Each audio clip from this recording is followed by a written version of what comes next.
Hello, my friends. Betty McKnit here, your crochet mama. Welcome to my live stream. Tonight I'll be working on my Ridgy Didge blanket. And I'm past the swatch stage. I'm past all the measuring and figuring out stage. And now I'm just on the busy work stage, which is just going to be crocheting. I think I said uh 23 repeats of this. Is the paid version of your patterns more in-depth? No, the paid and the free patterns are the same. I don't know why anyone would do that, like make the pattern different if you pay for it. No, they're the same. It's it just, I have video that will help you. Just do what the pattern says and don't overthink. And if you need my help, post a photo in my Facebook group or email me a photo and I'll help you. Hi Amanda, you've been watching my old streams. That's so fun. Thank you. I appreciate it. I just went on there and did a bunch of updating and put thumbnails and some organizing. My YouTube channel is kind of a mess. Yeah, but when, like when you all email me or you post comments and say, I'm so confused. Does anybody else have this problem? Like, I don't know what problem you're having. Or, like I need to see your work. And when people like, they screenshot the pattern or they send me the copy of the pattern back to me, like I don't know what to do with that. Like, I know what it says. What I need to know is what you think it says so I can help you fix whatever it is you're misunderstanding.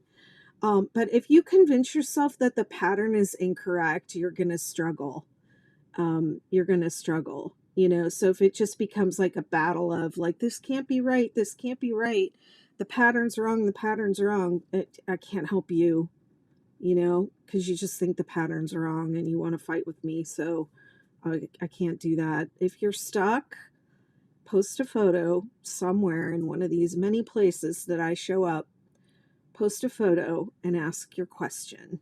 Okay. And if you're frustrated and you want to be mean, like, take a breath, go have a cup of coffee or something, put your work down, breathe for a little bit, and then come back and ask your question. Because I don't like being like the receptacle of like all the frustration. Like, I get it. Yeah. I know. I get that you all get confused and you don't like reading patterns, and some people don't like the way I do stitch counts, or people don't like the way I've done it, but that's, it is what it is. That's how I do it. I'm not everybody else. I'm unique. And sometimes that means uniquely bad, but I'm going to stand by my uniqueness.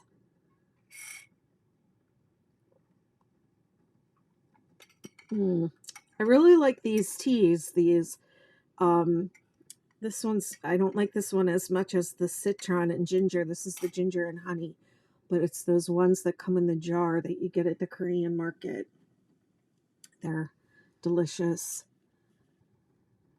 You have to use the pattern. The video, that's another thing that people do, is they try to just do it from the video and they end up confused. The video is not the pattern. The pattern will tell you everything and the video will help you. So you should read the pattern, read the entire thing from start to finish, because sometimes then I get these questions and people say, I don't understand what this means, but it was explained in the beginning of the pattern, but you all just skip all that stuff and then just go right to the pattern and just start there. And all that stuff is in the beginning of the pattern to help you. So make sure you read. If I were going to teach a course on how to read crochet patterns, the first thing I would teach the first lesson would be read the entire pattern. Would be step 1. Read the whole pattern from start to finish. Yeah.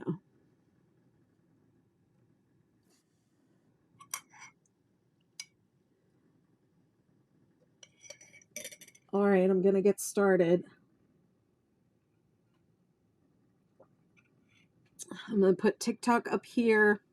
And then if you prefer the landscape view, you'll have to go over to my YouTube or my Facebook group, and you can get a different view over there. If you like the engagement, then TikTok might be the place for you because it's usually the most engaged audience. But either way, let's see. Let me check and see how that looks.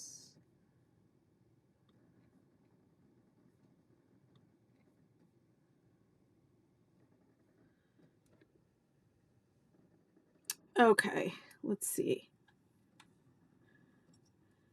Plopperfish Crochet says, I also got confused, but after watching the video and rereading the pattern makes sense. Yes, it does. Thank you. Hello, Andre.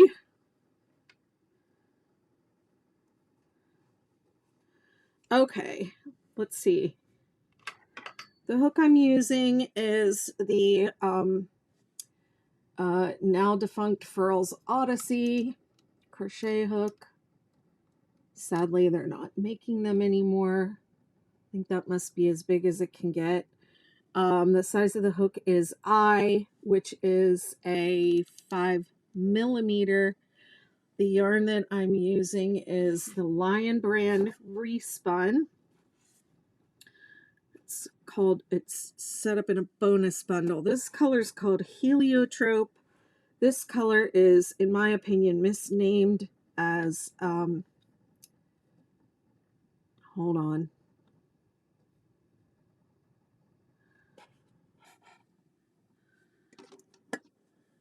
Oh, this camera is not where it should be. Oh boy. It's because I had to mess around last week. There we go. After the live. Okay, so there's that. Heliotrope.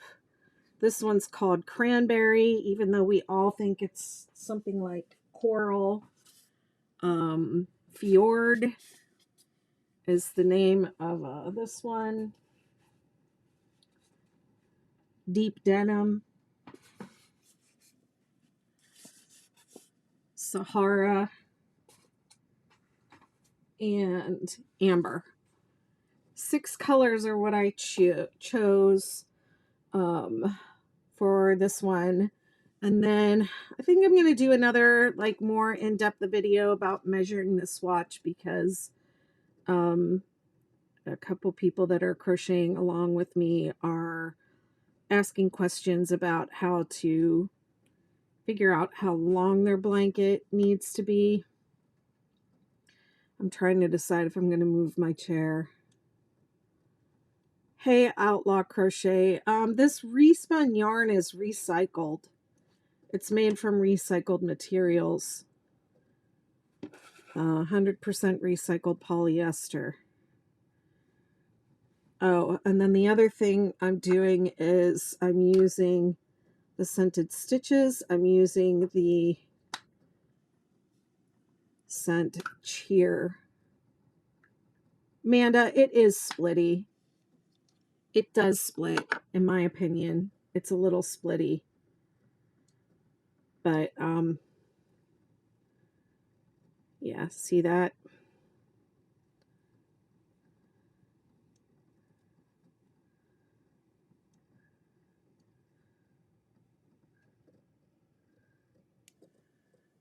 I don't think that the colors are super accurate on TikTok. I think they're more accurate over on YouTube.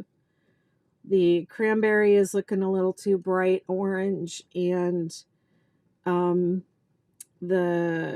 this Fjord looks green on TikTok, and it's really more blue. It's more of like a turquoise.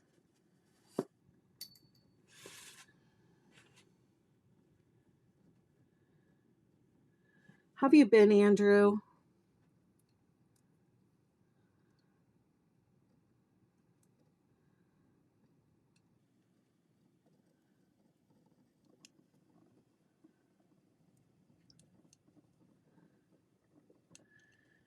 So this blanket is pretty much the same as the regular 6-day kid blanket. It just has color changes and a textured row on row 6.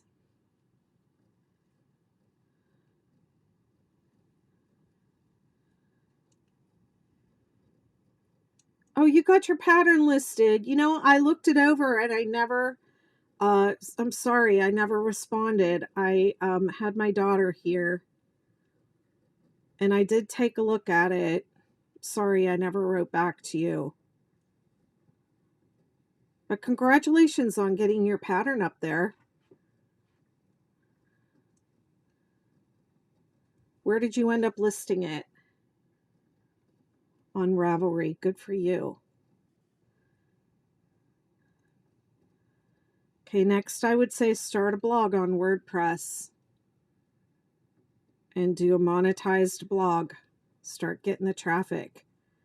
Start writing articles and get some traffic going over there and get yourself monetized.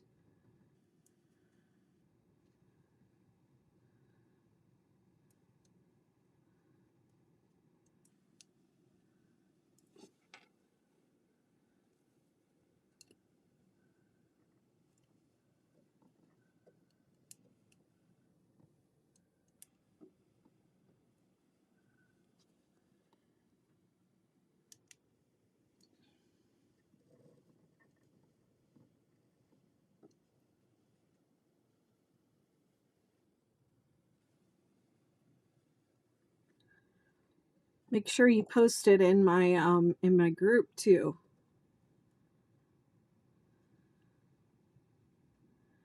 Yeah, but if you do, I mean, WordPress is complicated, but you can get somebody to help you get it started.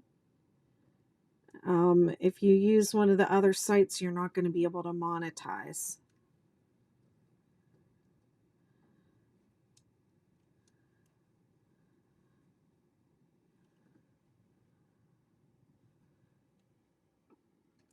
But you got it up there. That's a really good start. How's it been? How's the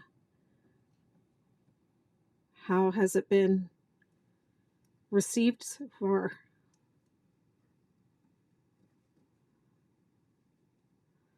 What's your Ravelry username? Let's go check it out. Blogger. I think Blogger is the same as WordPress, but I think Blogger would be fine.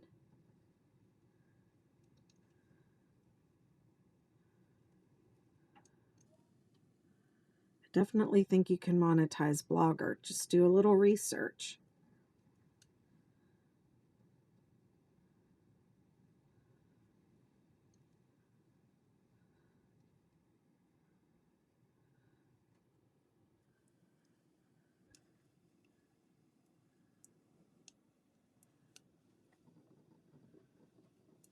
Andrew Crochets. Okay, let's go find that. All right, everyone go find Andrew Crochets over on Ravelry. Do you have a YouTube also?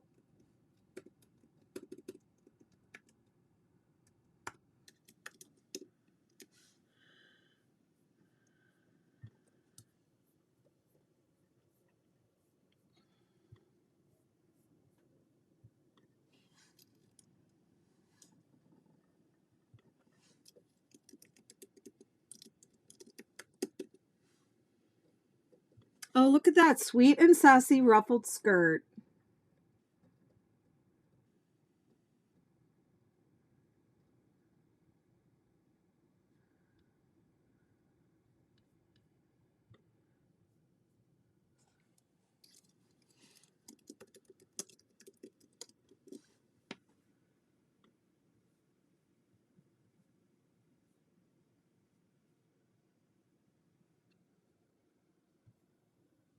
Congratulations. This looks really nice. It's adorable.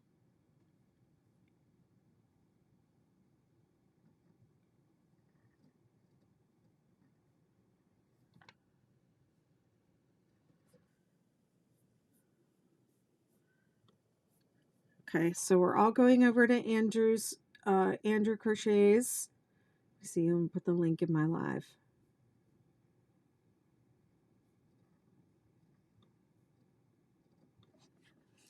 What's your YouTube?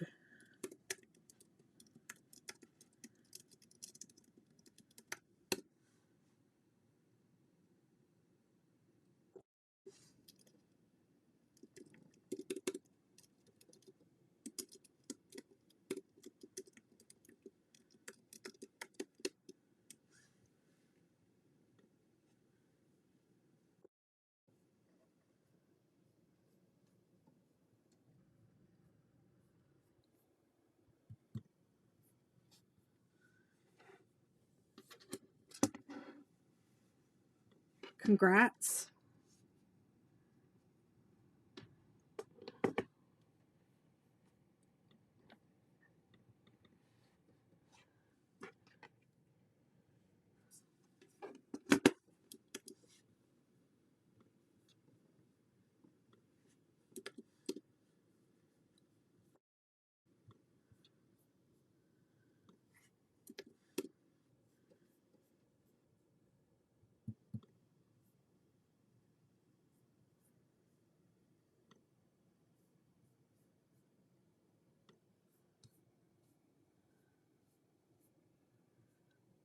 There I am.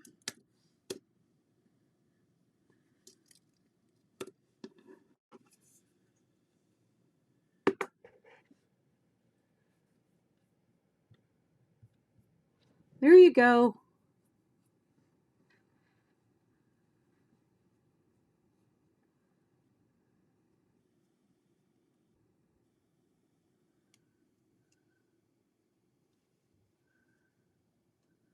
Oh, well, hopefully that gets some eyes on your pattern.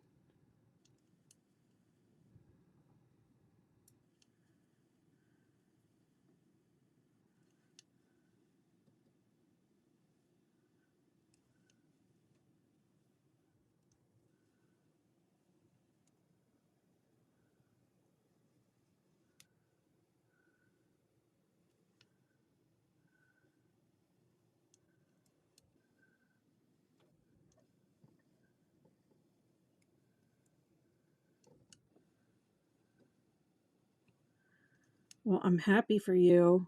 I'm sorry I didn't engage with looking it over and giving you some feedback. My daughter was here and she's not coming for Christmas, so this was last week. She was here for, I picked her up on Sunday and I dropped her off on Friday. And she was supposed to stay a couple days longer than she did. So I've been a little bit sad about that I didn't get. I've been sad that she's not going to be here for Christmas because she usually comes down to the beach for Christmas and we just kind of hang out and relax, and it's lovely. But she couldn't really do that this year. She's working, and she couldn't stay as long as we had planned. So both those things were kind of sad. But so we did our Christmas last week. And I dropped her off on Friday, and I stayed overnight in Baltimore because we got a really late start getting out of here, and there was no way I was getting back. I probably could have done it, but I don't think it would have really been good for me to do it. So I got back yesterday, and I actually got back right as it was getting dark. So, driving in the dark is never fun. I got back here before it got dark, and I snoozed for a little bit, and woke up and watched some TV on I got this new TV. My TV died and I got a new one, and it's 65 inches. And it's one of those QLED TVs, and I don't really even know what that means, but all I know is that the picture is really great. And I have a lot of windows in my living room where the TV is, and they, when the sun is shining and the reflections come in, it's hard to see the TV. And all of that is like, there's no reflections on the TV. It's like the picture is really great. And it has voice control, so I can talk to it, which is like good and bad, because like already there's stuff showing up in my suggested for you in my Amazon shopping cart. They do that. Alexa listens to you, and then they have suggestions for stuff you're going to buy, and you can tell from the suggestions that she's listened into your conversation. But anyways, my new TV is really nice. So I came home last night, I took a little nap, I vegged in front of the TV for a little while, and I actually did some work on my YouTube channel, and I've just been kind of resetting today. Tomorrow's Monday, and all that good stuff.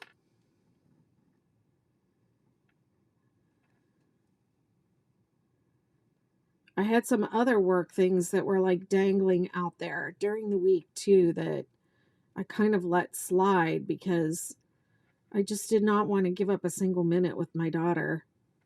And we don't even really do much when she comes. We just hang out, we watch TV, we eat, we work on little projects. Like I bought a bunch of junk journaling stuff and we did that.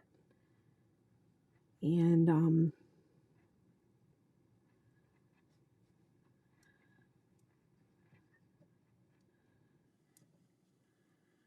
she likes to cook Japanese food, so we made Japanese food. She likes when I cook for her, so she asked me to make broccoli and cheddar soup. So I made a big batch of broccoli cheddar soup, and that's pretty much what we ate all week. And she likes my chicken soup. She likes my chicken broth, which is really weird, but she likes my chicken soup and my chicken broth. So I made a big batch of chicken broth, and then I made some of it into chicken soup. And she took all that home with her.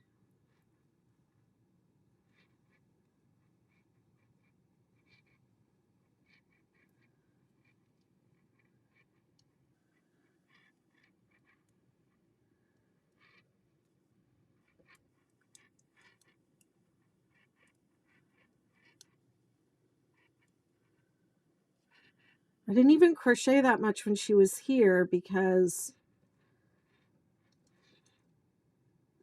I had this project going, and I'm only doing it on lives. So there were a bunch of times I thought, oh, I could just go grab that Ridgy Didge and work on that. But no, I can't work on this because I have to work on it during a live.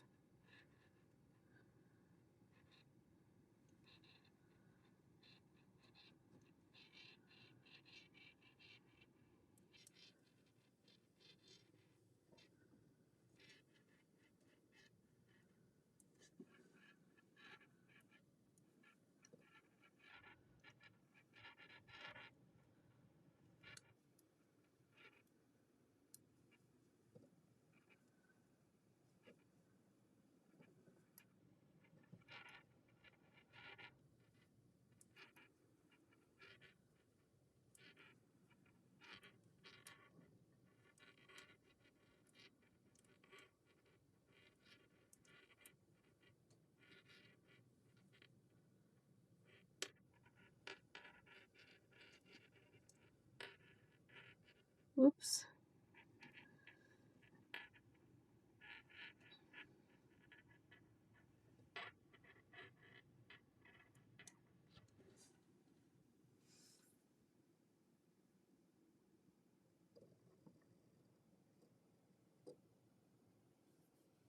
I heard a weird sound that sounded like water leaking.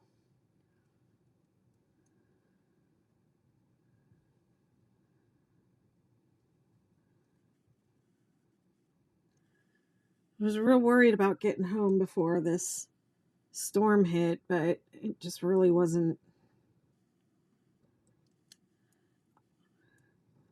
hasn't been all that big of a deal so far.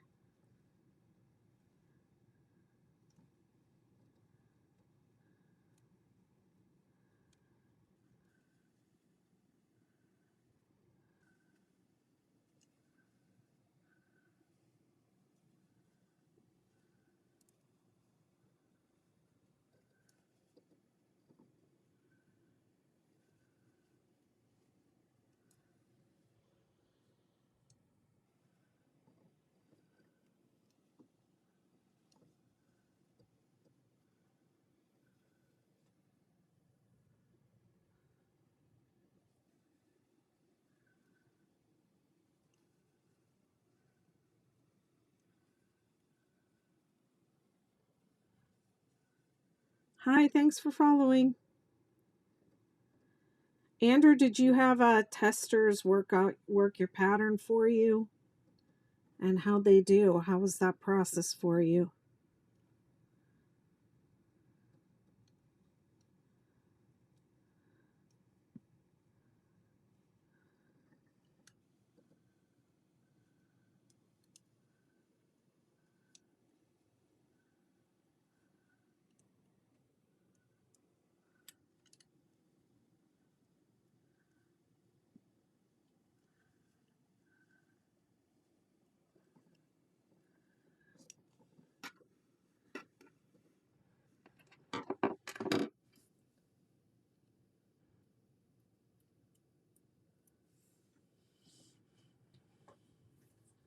Oh, that's great.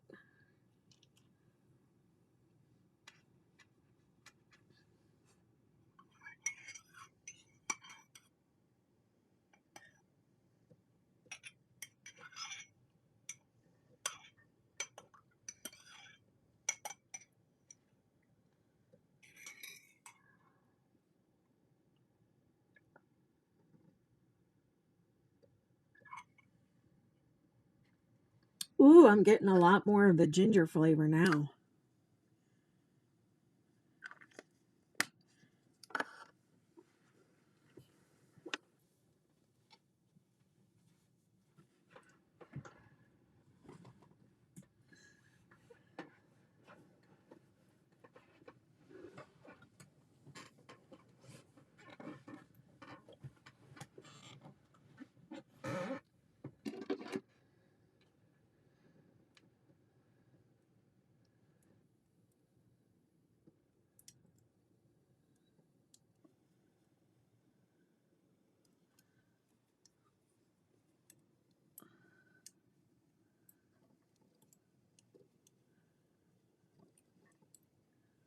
This is row 3, by the way.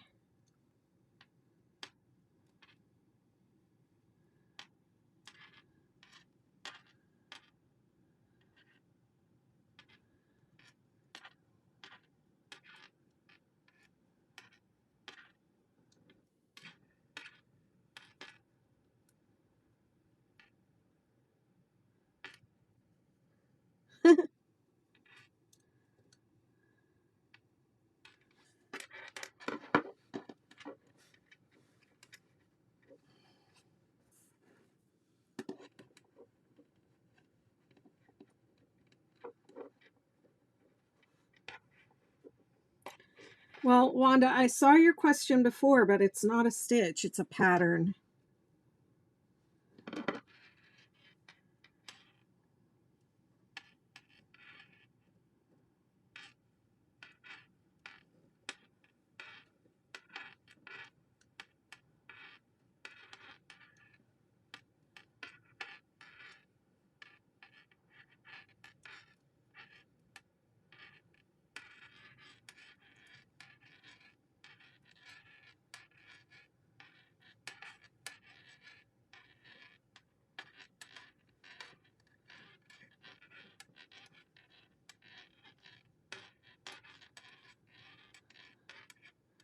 Well, I can tell when people say what stitch that they're a beginner, because not everything that's made consists of one single stitch over and over. But this is the 6-day Ridgy Didge blanket, and it's on the title of the live.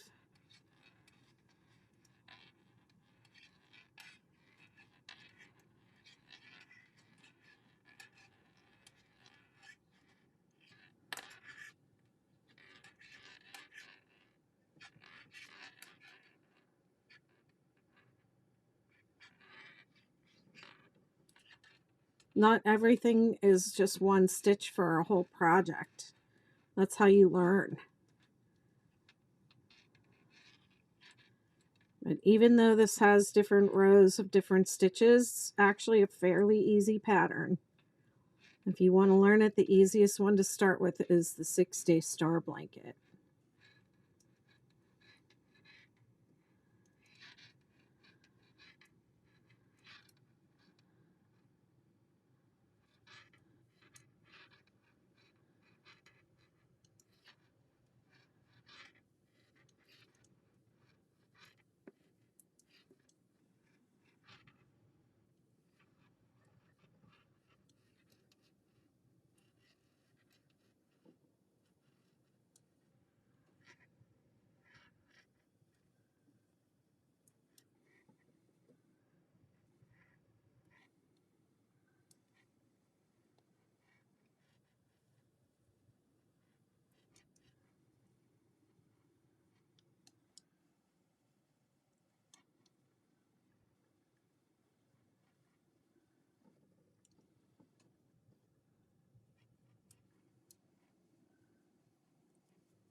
I don't know what happened, but thank you.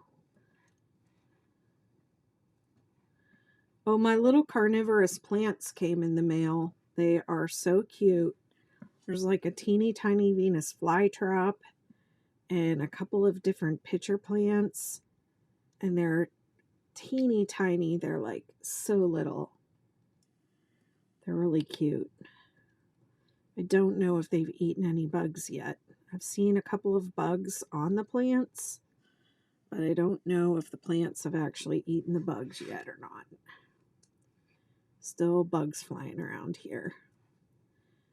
I want to bring one of the plants into this room, but I'm afraid it might not get enough light. It might get forgotten about.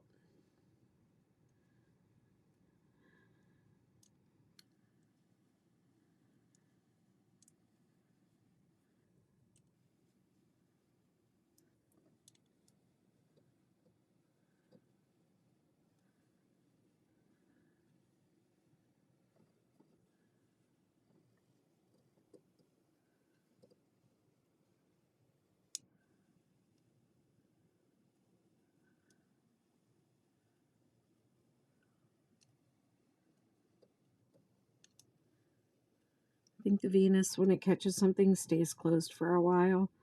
Yeah, when it arrived, they were all closed, and then they some of them opened up, and some of them closed, stayed closed, or I don't know, opened and closed. I don't really know. My daughter was totally fascinated with them. I'm just worried about keeping them alive long enough for them to eat some bugs. I mean, I could go ahead and put hydrogen peroxide on the plants, but last year when I did that, I lost a couple of the plants.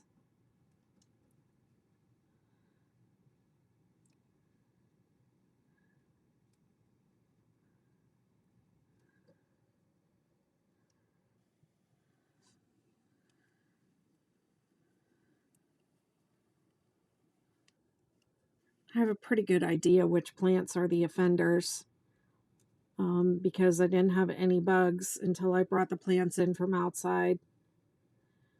I had them really bad last year because I think I had an infected bag of potting soil, and I like repotted a bunch of plants, and I brought them all inside, and there were like bugs everywhere.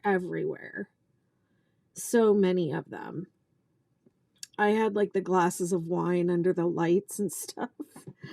And then they'd be gone for a while, and then they would come back, and I would be like, what is going on? I was cleaning out my garbage disposal. I thought they were coming from that. I didn't know they came from your plants. And then somebody said, oh, those are fungus gnats. Those are from your plants. And you have to put hydrogen peroxide on the plants to get rid of them. So I did all that. I did get rid of them. But I killed a couple plants in the process.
You can tell I haven't been crocheting. My thumb is like, the heck?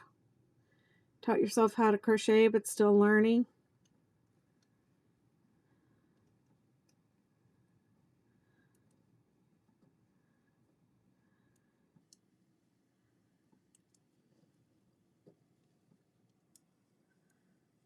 It's a wonderful hobby.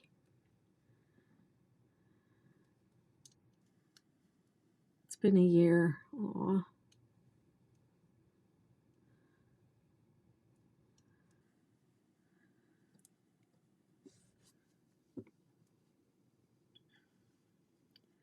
There's no rush.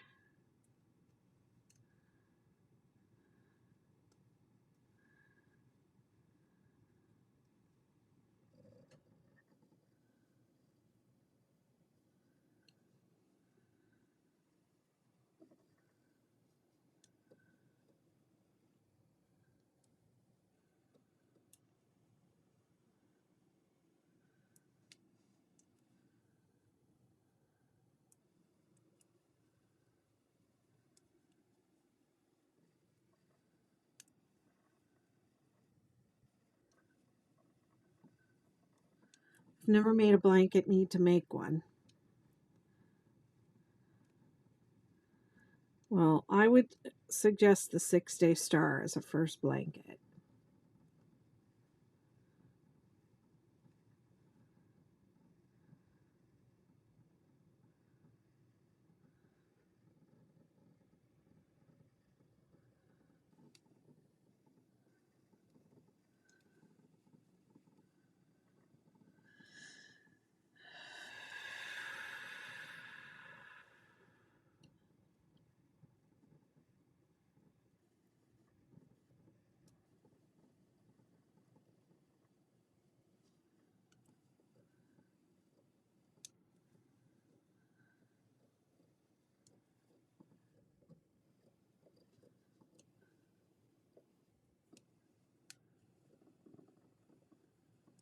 I love yarn too.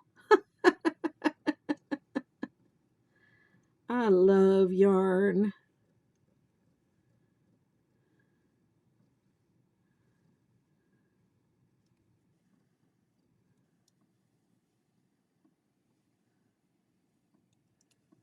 Oh, the 6-Day Star blanket. It's one of my designs. Super easy, like trending pattern, viral pattern. Have you already planned out the color sequence or just winging it? I planned it out. I did. So for the 6-day blankets, I will plan out the color sequences and the stripes in advance. And since this is basically a sample for, you know, the pattern design, I'm, you know, being very deliberate about it. But what I recommend people do is to make a swatch. So make 2 points of the blanket using the yarn that they want to use and find the right hook size. So the right hook size may or may not be the yarn on the label, the one that the yarn label recommends.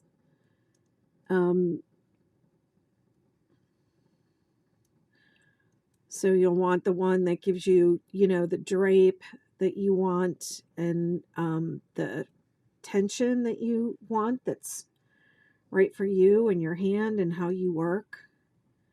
Creates the fabric that you want to make, and then measure that out. And also when you make a 6-day blanket, there are a bunch of different ways to stripe it, and there's like infinite different ways to make it. So I've changed colors between row 5 and 6, but the original blanket had these 4 colors and then these 2 separate, these 4 rows, and then these 2. And then so when you make it the original way, it looks totally different than when you change colors in between, like the 2 granny rows, or you know, in different, there's like all these different ways to do it. So what I tell people to do is to do a swatch, practice take the colors that they think they want to put together and do like a little practice run with your swatch, practice your colors, practice your stripe, and also learn the stitches, because it's not really difficult, but it has a little bit of a learning curve at the beginning. The setup row 2, it can be a little tricky, but once you get it going, you're good. But it's just a lot less frustrating to work on a small little sample swatch than if you just go ahead and chain at 200 and whatever, and then get to the end of the second row and realize you've done something wrong, and it can be really frustrating. So okay, I'm just gonna get out of my seat for just a sec. I'll be right back. These are all too much. Just need to use the restroom real quick.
Did I make it to the end of the row? Yes, I did. Okay, what row am I on now? Row 4. As Amanda asked, do you plan out the color sequence or just wing as you go? Yeah, so this one's planned. And for this one, I had... Did I chain one already? I did. Okay, row 4. Single crochet, skip 1. There's a skip 1 after the first and before the last stitch of the row on rows 4 and 7.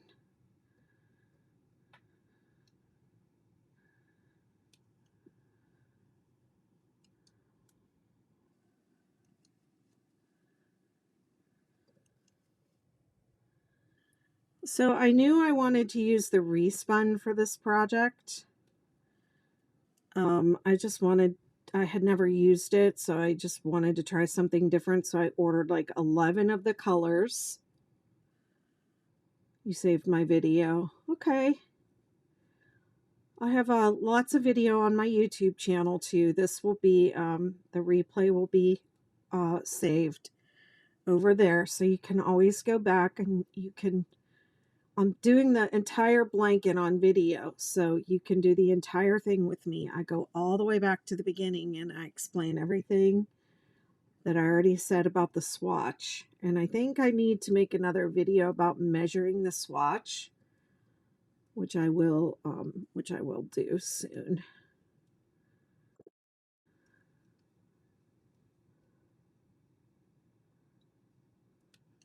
Andrew's over on YouTube too.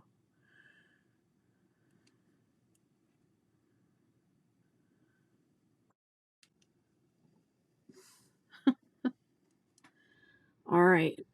Everybody on YouTube or anywhere should follow Andrew Crochets and go check out their new video over on their new pattern on Ravelry.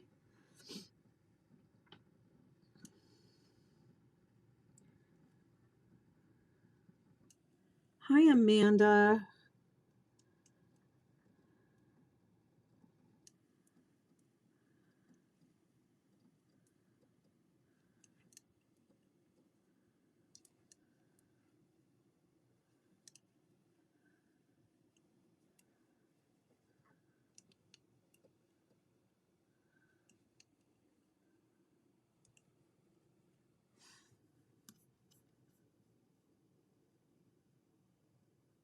You just started Supernova Ridgy Didge? Nice.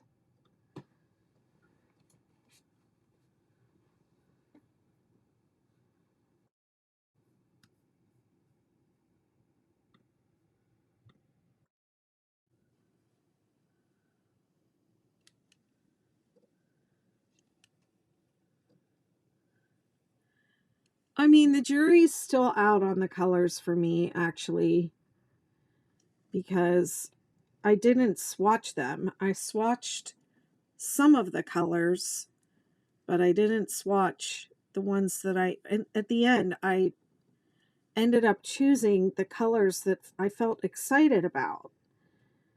And then I just lined them all up. So will I feel excited about them when they're all together in one blanket? That I don't know.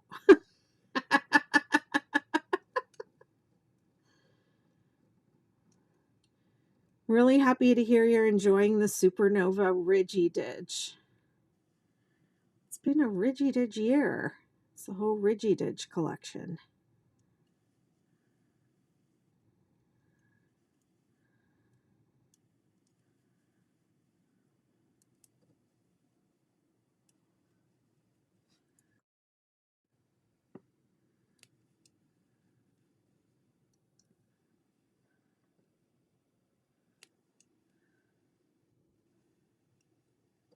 Amanda, the blankets you posted in the McKnitiverse were wonderful.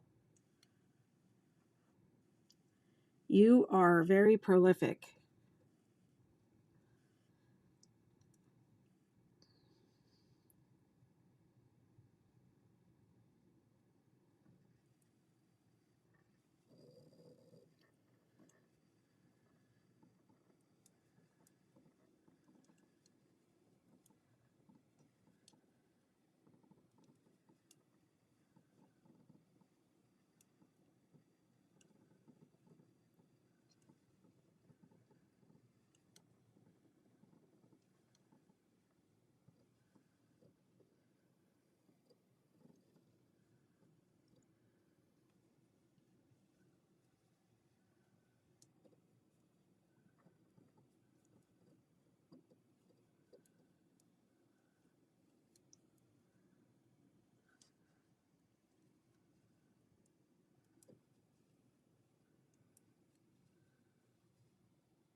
Gifts for my, this is Amanda on YouTube says, thanks. Gifts for my friend's new house.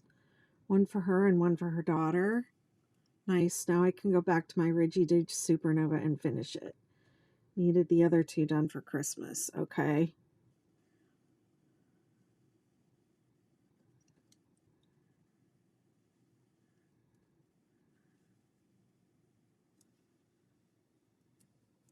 I need to go all the way through the stitch counts and check them, because I think I only checked them so far in the pre-released version. So I have that on my list of things for this week.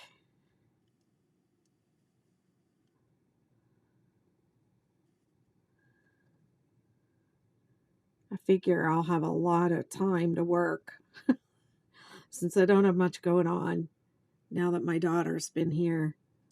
And I am going to go help out my friend when she has her baby. So I'm thinking that's going to happen sometime between Christmas and New Year's. We're just waiting for the baby to come. And then I'm going to go see her. So I'm just going to work, and get caught up on some of this stuff, because I know when I go help her with that baby, I'm going to be MIA again. So I'd like to get some stuff on autopilot if I can make it that far, at least caught up.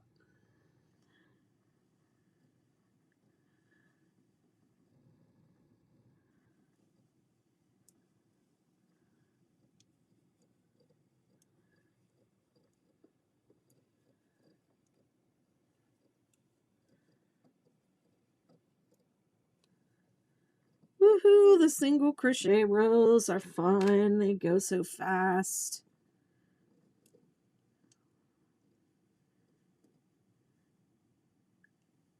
Oh, you're expecting in April? That's wonderful. Congratulations. Yeah, I have 2 children of my own, and I have no grandchildren. And so I don't want to pressure them and be like, when are you going to give me grandchildren? Because I don't think that's right, to pressure somebody to like produce a human so that I can play with kids, here and there when I feel like it. Yeah, so I have a lot of younger friends because I was a dance major. I went to grad school later in life, and I was really in my 30s, wasn't really later in life, but was in my late 30s, early 40s. And I became close with a lot of the undergrads, and I'm still close with a lot of them. And they're younger than me. They're a little bit older than my own children, but not that much. And they all have kids, and I just pretend those kids are my grandkids.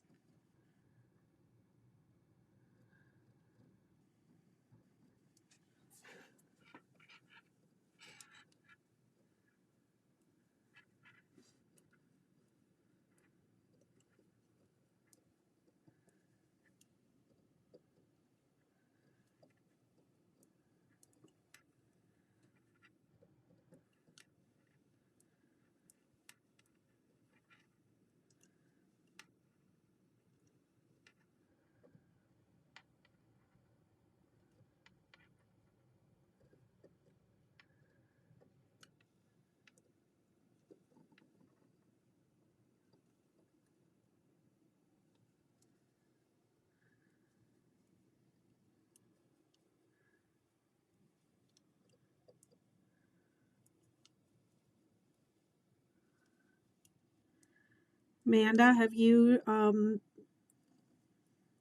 decided to make anything for your new baby?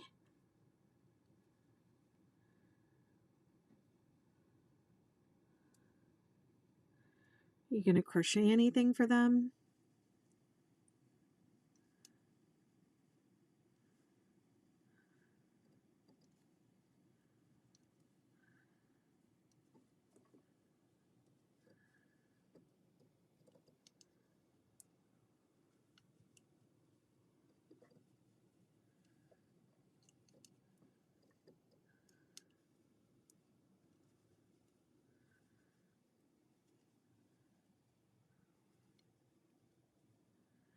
Granny Star Stripe. I'm working on a 6-day star now. Aw. Oh, okay. Oh, well, you'll have to forgive me because I don't, for one, I'm really bad with names, but then I don't remember what I did from one day to the next. If you have a different username over there than you have here, I probably didn't even notice your username. I repost, when I see a, really nice blanket or something, I repost it for people. I just do that. It's number one, I am a lazy content creator. Okay. And that's easy to do.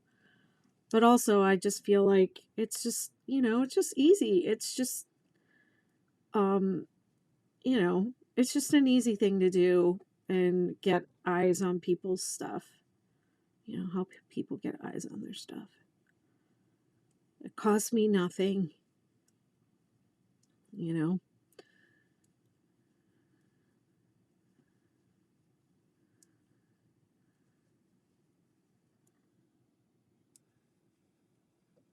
Yeah, but you'll have to forgive me if I don't remember you from one place to the next.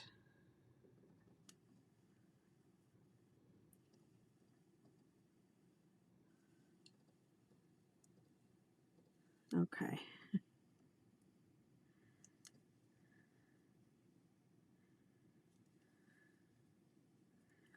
So this is row 5, and row 5 is all double crochet.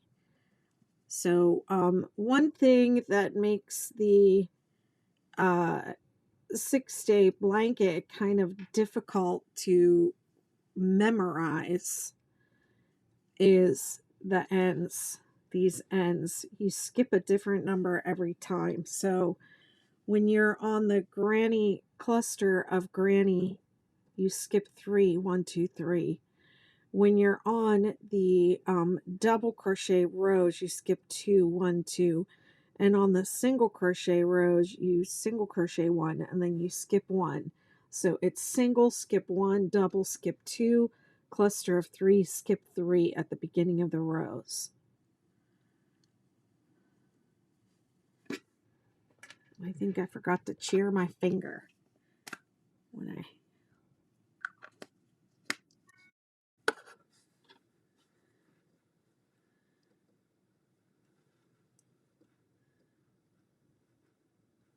Amanda says, I'll post pics on socials once they are gifted.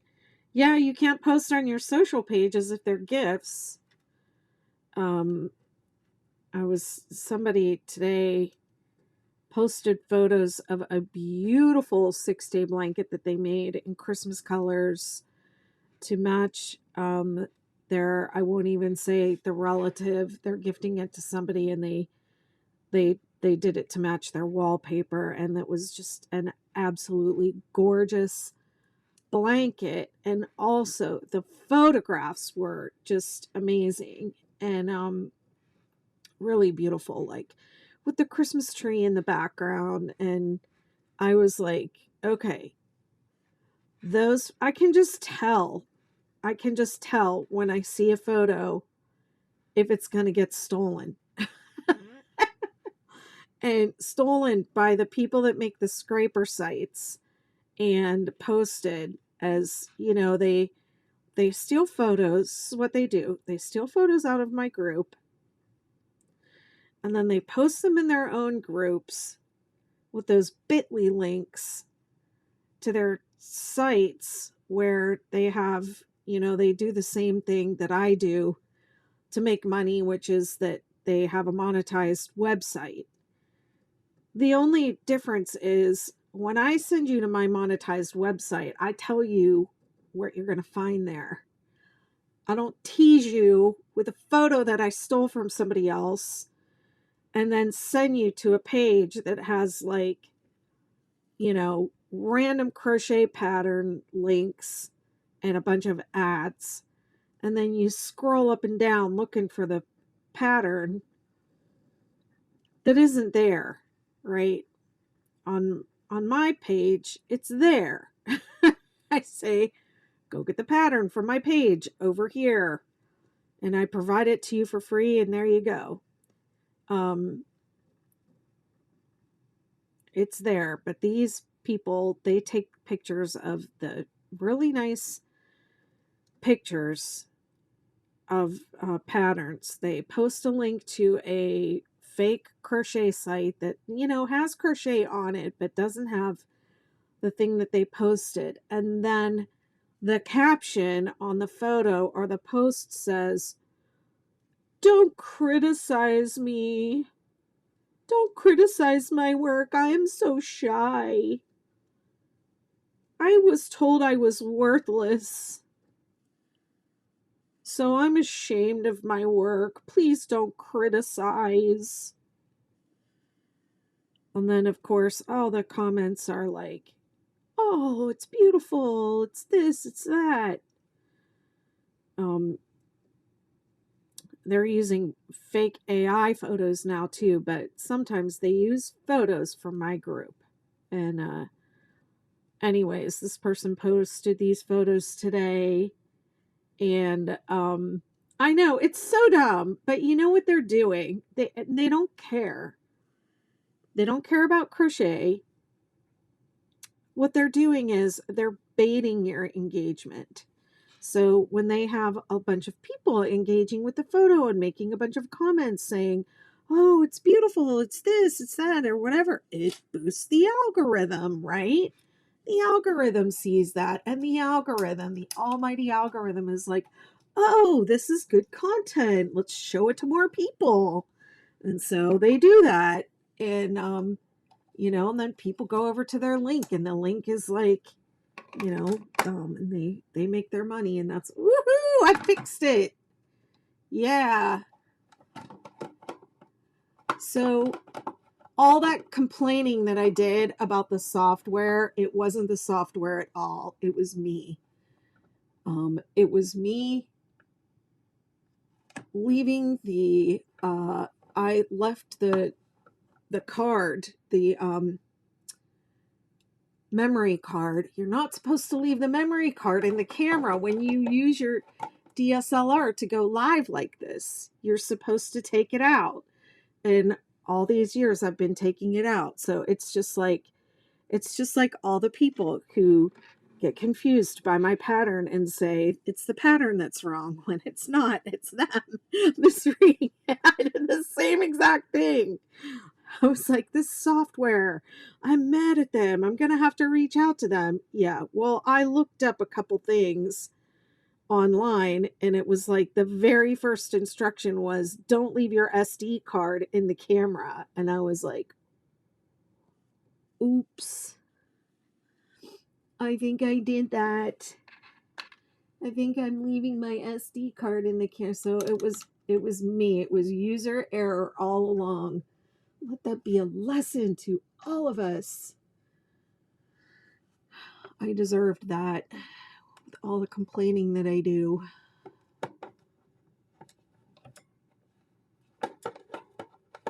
Okay. Now the way I have this propped up here is kind of silly.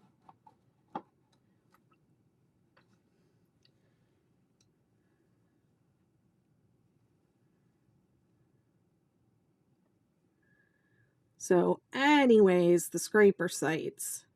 This blanket is so beautiful, and the photos are so beautiful. I feel certain that we're going to see it on those scraper site posts. So I took those, downloaded those photos, and I watermarked them for the person who posted them, because I can just tell. And I used to take other people's photos, and I would put them as the heading, the header photo of my group. When someone posted something really nice, like once a week, I would change the header for the group, and I would post that, that person's photo. And I stopped doing that because those were the ones that were getting stolen the most. So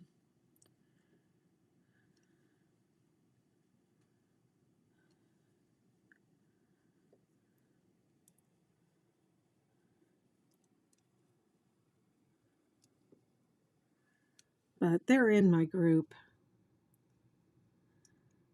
There's nothing I can do. I mean, I'm doing everything I can.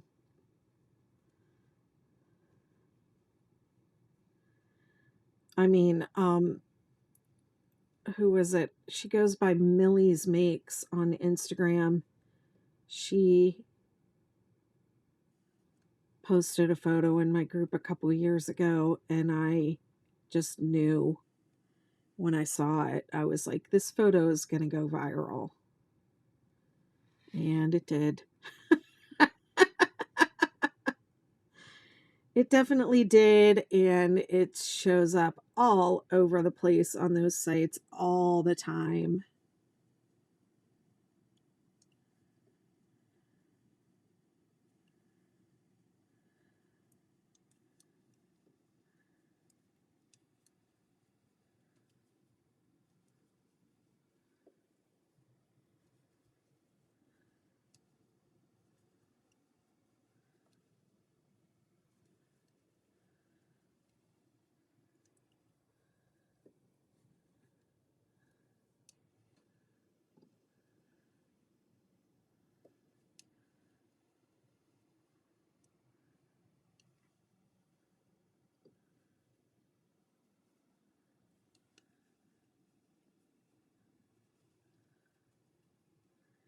Row 5 goes by pretty quickly too. You know what row doesn't go by quickly is row 6.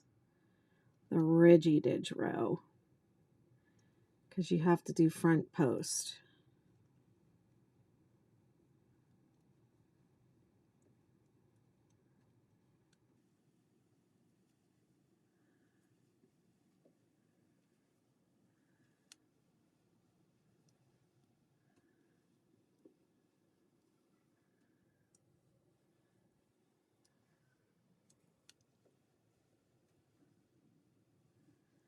I'm going to have to open up my pattern and check to see which color I want to do next, and I bet it's yellow.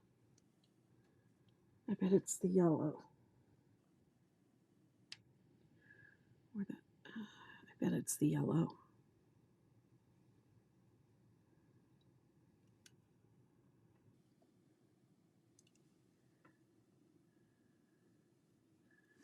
I hear that noise. It sounds like water dripping.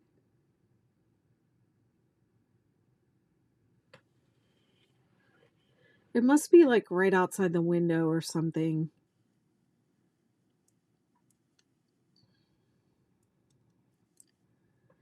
So what's everybody working on tonight?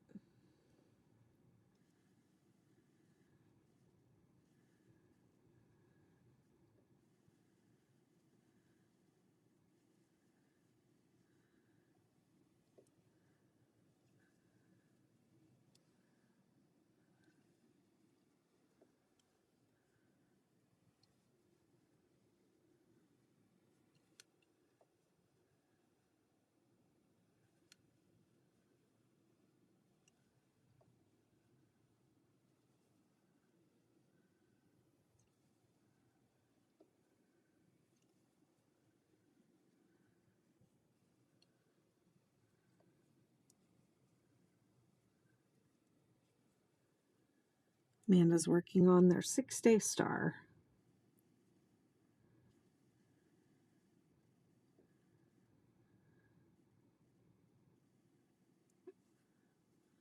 Already thinking of a new skirt pattern.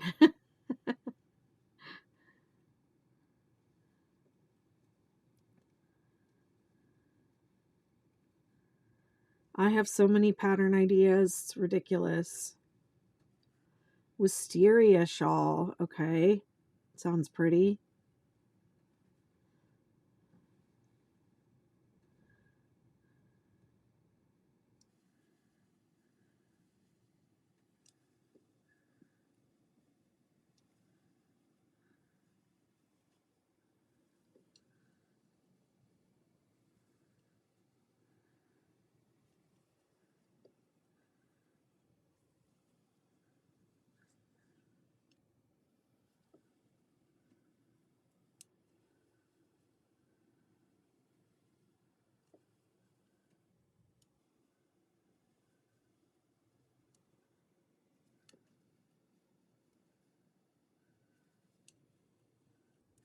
Thank you, Elderberry.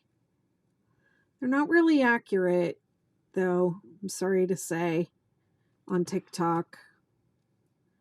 I don't know what the deal is with the lights in here. I'm using Ott lights.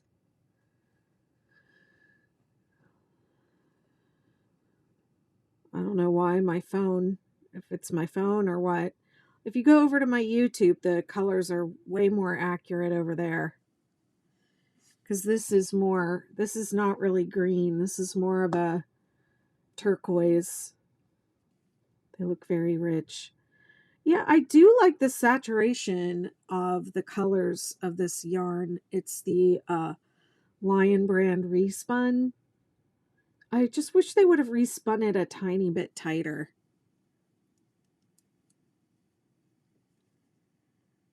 It does split, but I'm kind of getting used to it. And I feel that's true with like any yarn and project that you do. You have to kind of get used to the feeling of the yarn. So I'm doing okay, but like when I first picked it up, I was like, oh man, I'm splitting a bunch. You're relearning crochet. It's a wonderful hobby.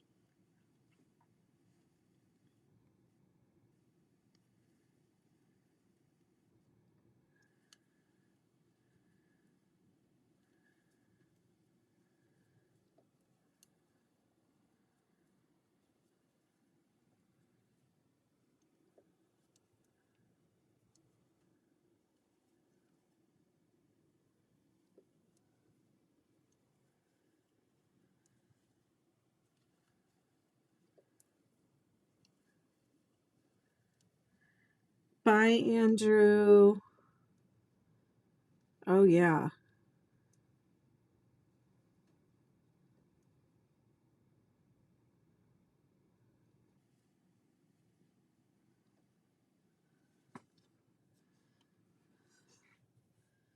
Okay, I'm not going to complete this stitch because I'm going to change colors, but I'm going to give my hands a little break.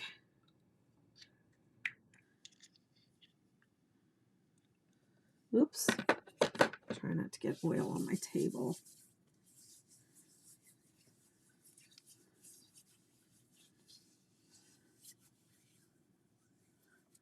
Andrew, read your messages.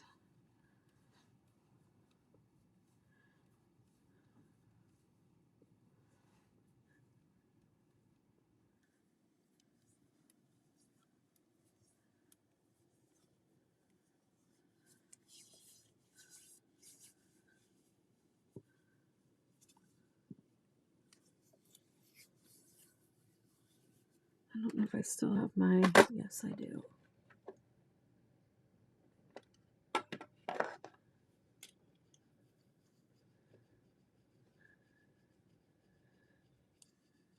Do you mean this pattern? Looks difficult?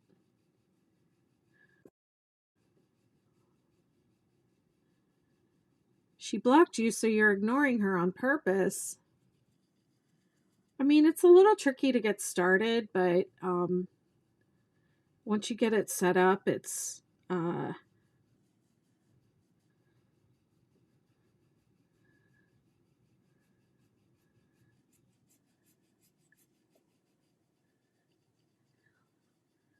not as hard as it looks. It's very smooth sailing after the setup row. But I have a lot of resources in my pattern, and I have a Facebook group with a ton of free resources. I've got free resources on my website, have all these videos, and basically my entire business is teaching this pattern to people. I am doing a little self-care on my hands and arms because I crochet a lot. So I'm just taking a break. I've been at it for an hour and 18 minutes. This is a tool called a face blaster, and it's actually in my shop. You can purchase it through an affiliate link through me, and the fascia is the connective tissue between your muscles and like covering your bones and things, and this stimulates the lymphatic flow, and it keeps the fascia from like sticking together. So it's really good for, it's meant to be used on your face, but I use it on my hands. I actually have a bunch of these that I use all over my body. So this is just like some self-care for my hands. This is one thing that I do. And then of course I stretch too.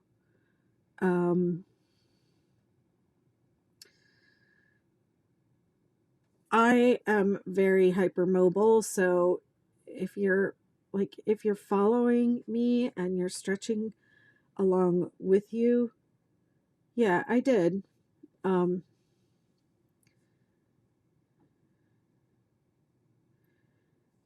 you might not you might not be able to bend back as far as I can, so don't you know, don't like bend your fingers all the way back thinking that's what you're supposed to do. Never go past a 7.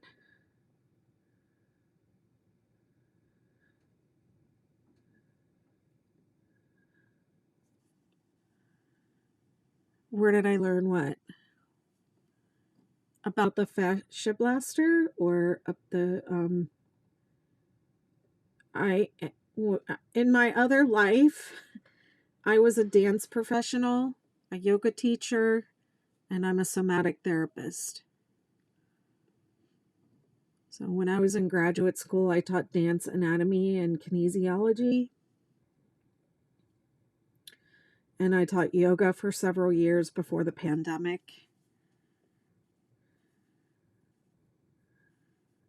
And I went through kind of a difficult time. I had some health issues, and I had to stop teaching dance and yoga, and I started studying somatic psychotherapy. Yeah, so I just I blah blah blah blah blah. I incorporate that into my crochet as like mindfulness practices, and also bodyful practices as well.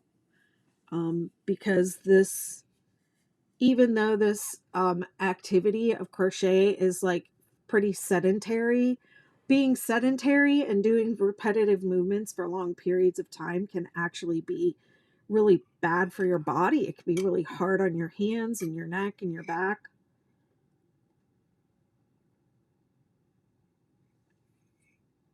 So I kind of treat it like I treated my body when I was a dancer, like I want to keep dancing, I want to keep crocheting.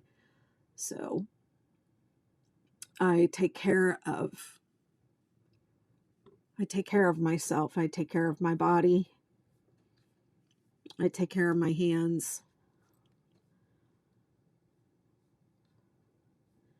And also, like, mindfulness is a very important part of this to me. Fjord, Cranberry, Heliotrope, and then it says Sarah's. It means Sahara. I told you it was going to be yellow. Yay for yellow. Yay for cheerfulness.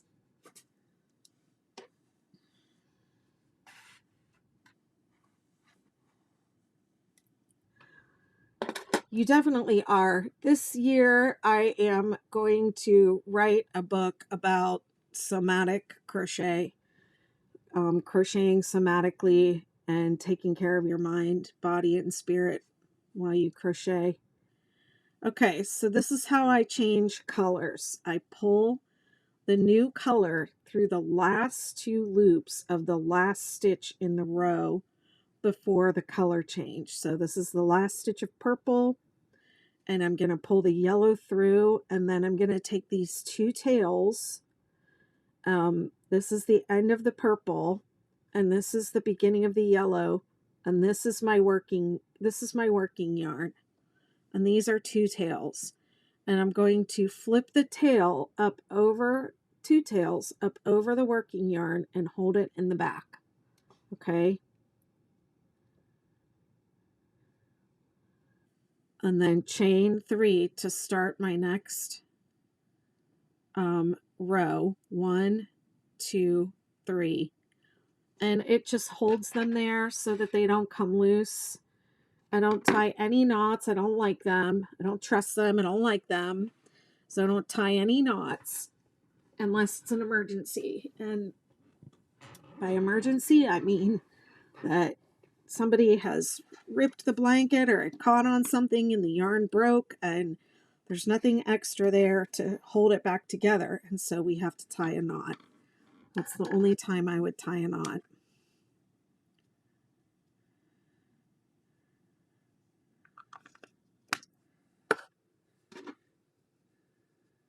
Okay, and this is row 6, which is the ridge row.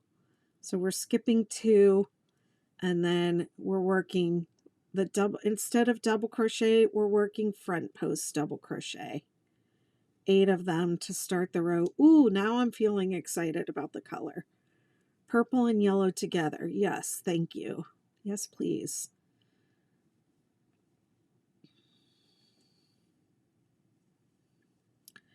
So once a month, I hold a self-care meeting, and we for knitters and crocheters. Sorry,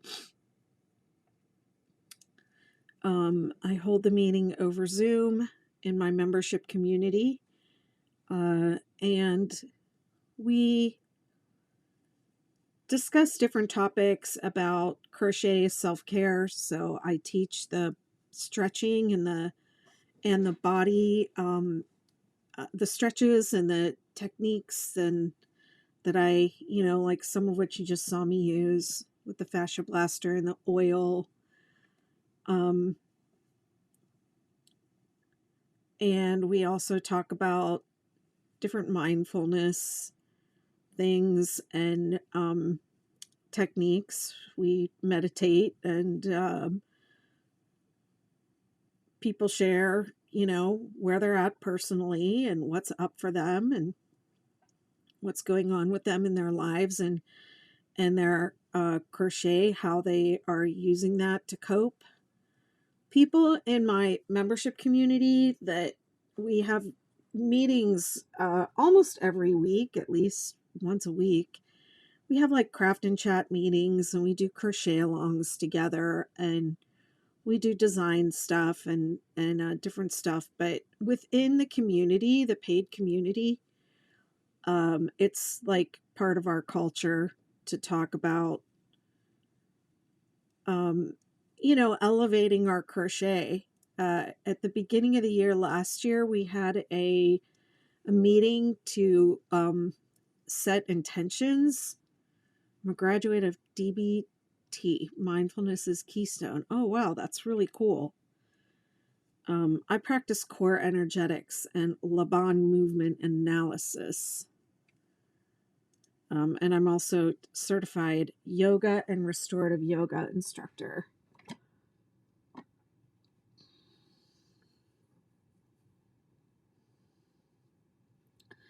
But some of the intentions that people set at the beginning of last year were things like people wanted to challenge themselves in different ways. They wanted to learn new things. They wanted to think of themselves as artists. And that felt really empowering. Oh, this really split on me, didn't it? So we had a lot of empowerment within the group this past year. People getting just more enjoyment out of crocheting.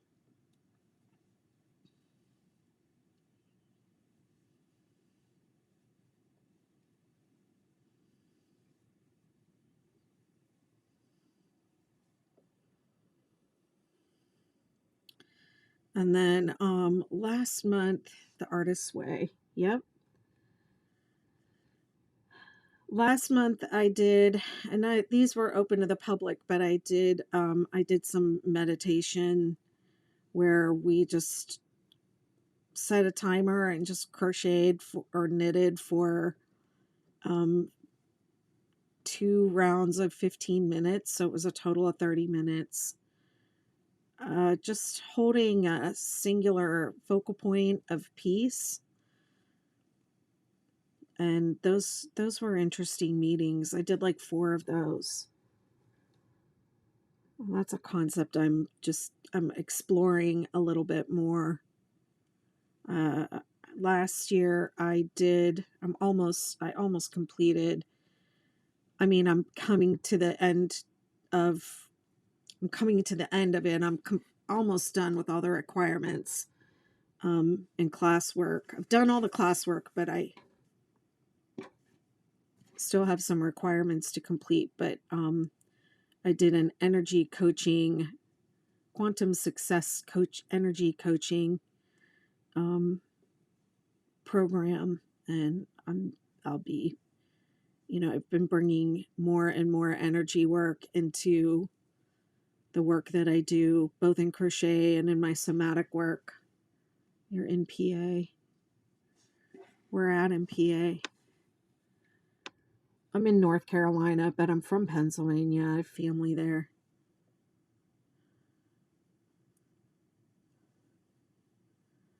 All the stuff I do is online because where I live is so remote. So I'm not doing anything in person just yet, but I'd like to start. I live right by the beach. So I think when it gets warm in the springtime and there start to be more people around, I might advertise some in-person meetups just for hanging out and crocheting or knitting.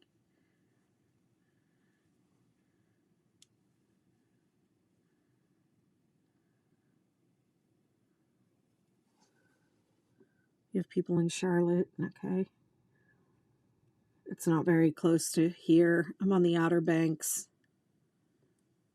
So it's not close to anything. People always start asking me, North Carolina, are you close to this? Are you close to that? Nope. I'm not close to anything. I'm out here in the middle of the ocean. It is awesome, actually. It's really nice. It's very quiet here at this time of year, but I'm just loving the peace.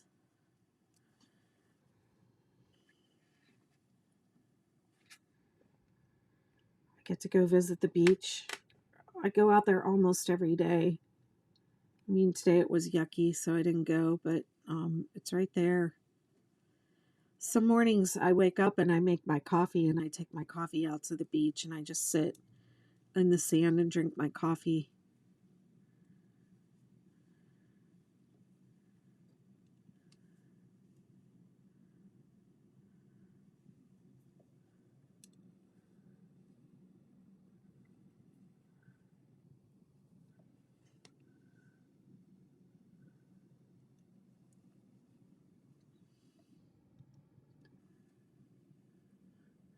I've never been to any of the beaches in South Carolina, actually.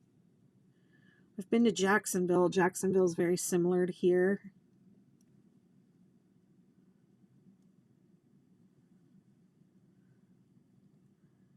The way the beach is with the really long break. Sullivan Island. Yeah, I've never been there.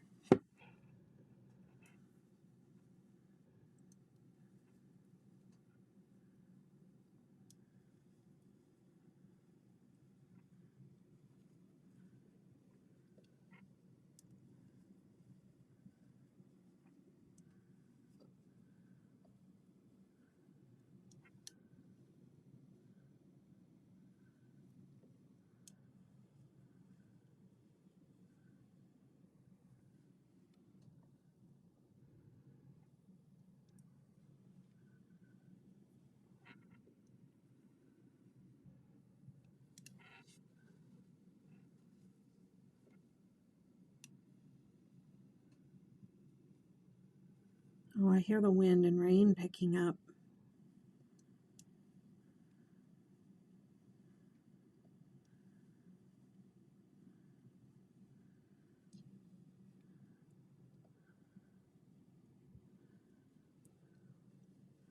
I'm excited about this yellow. How is everyone feeling about it? Especially next to the purple.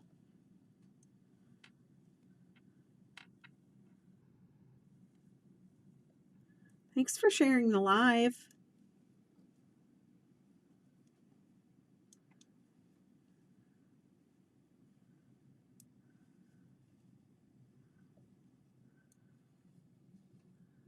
Oh, thank you for the hand heart.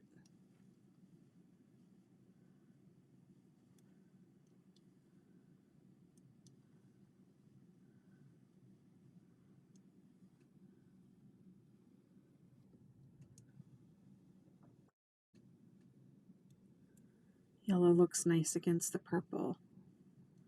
Thank you, Amanda. Amanda and Amanda both commented.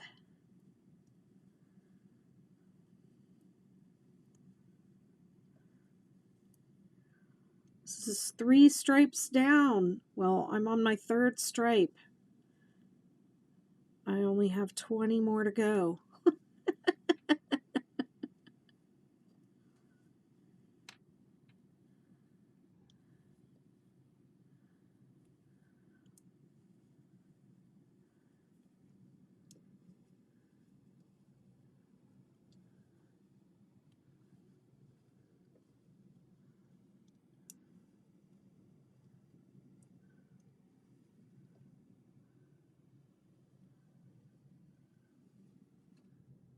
Just one more row, I know, right?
Yeah, I hear the wind, but it must be,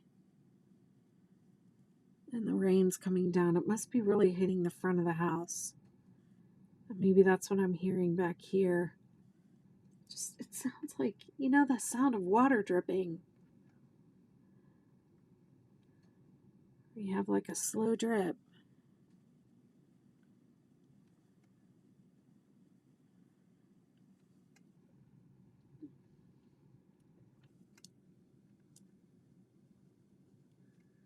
My house is built on pylons, so it, you know, will shake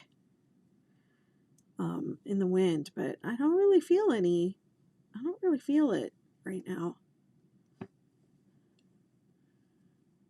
It might snow here. It's 63 degrees right now. I just saw when I went into the bathroom earlier. My little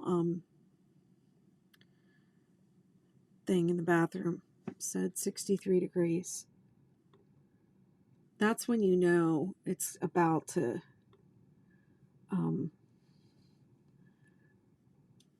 storm really bad. That's what happened the other last week when I brought my daughter home. I came home and I was like, wow, it's like 60 something. I think it was 63 or 65 or something like that. I was like, can you believe that's the temperature? It got really warm all of a sudden. And then, you know, and the weather was pretty quiet. And then all of a sudden, storm hit. House was rattling. shaking insanely. My gosh. Yeah, the weather feels weird.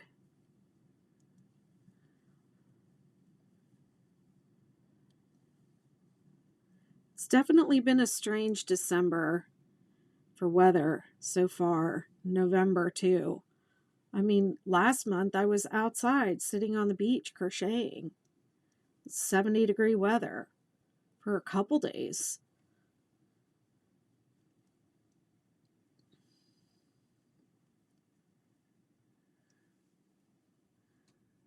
Oh, it is scary when the house, during a storm here, when the house, during a hurricane or something, when the house is like shaking, but they are built to withstand the hurricane.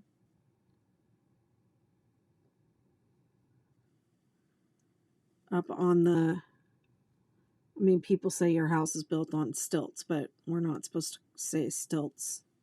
I guess the local people don't like that. I'm trying to fit in because I am a North Carolinian now. I changed my driver's license and everything, my citizenship and everything, my statehood over to North Carolina.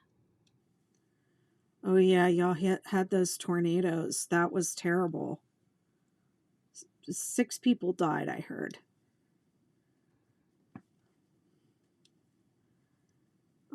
My daughter's friend was in Tennessee actually having surgery. And she was impacted by that. She was really scared.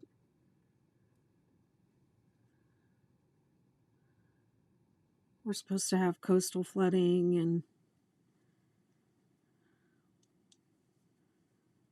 all of that.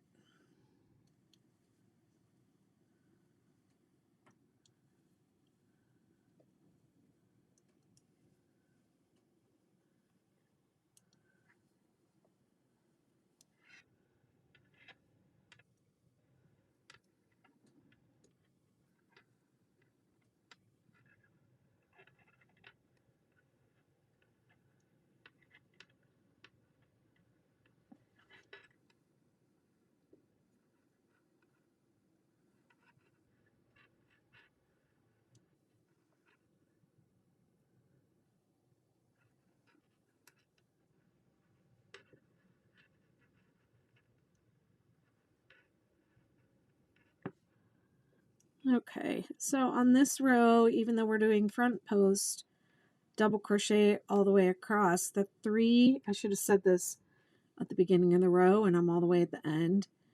The center double crochet go into the top of the stitch and not around the post.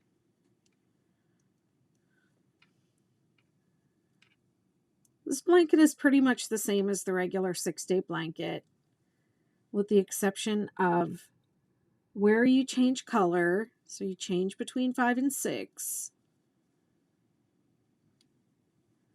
And you also do, instead of double crochet, you do front post double crochet. That's it. And I was going to alternate front post double crochet and back post double crochet so that the ridges would show up on different sides, but I didn't like the way it looked. So you got ridges on one side and not the other.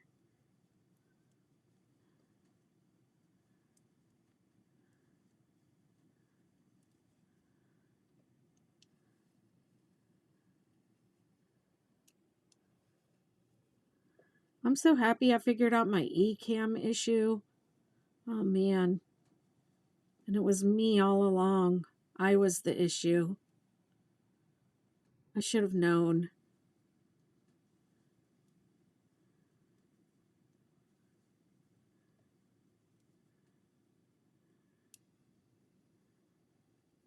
Did I do too many? 1, 2, 3, 4, 5, 6, 7, 8. Nope. And then the last one goes into the top of the turning chain.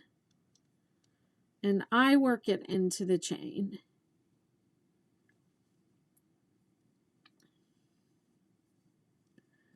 Yep.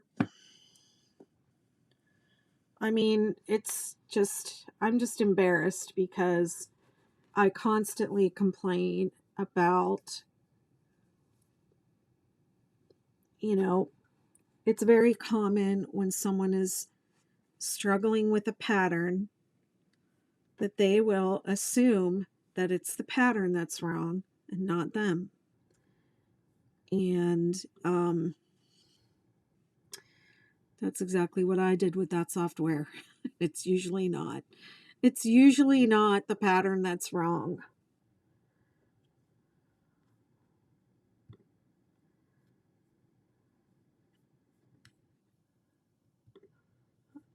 I am not perfect.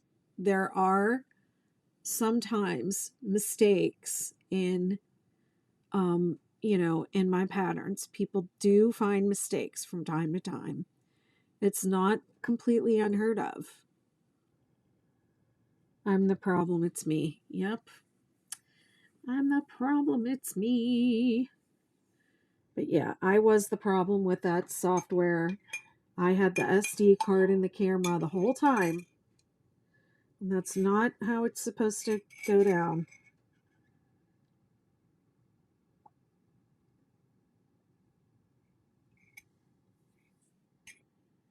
So it seems to be working just fine.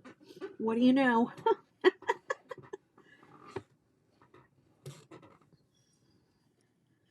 Okay, row 7, chain 1, single crochet, skip 1, single crochet all the way. There's nothing to do or think about except single crochet in every stitch, every single one,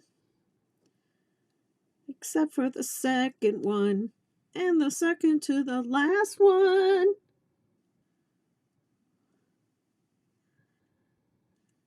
As a quilter years ago, only God is perfect, always leave an oops in your work. I've heard that so many times. And I have heard the one where you have to let your soul escape. You have to leave a mistake because that's where your soul gets out. People purposely leave mistakes and stuff.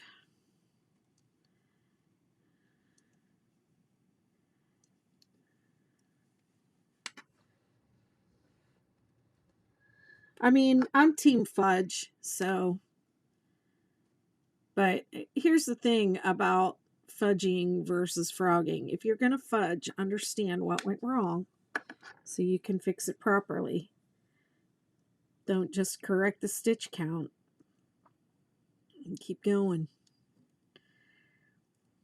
At least not with this pattern, because that might not solve your issue.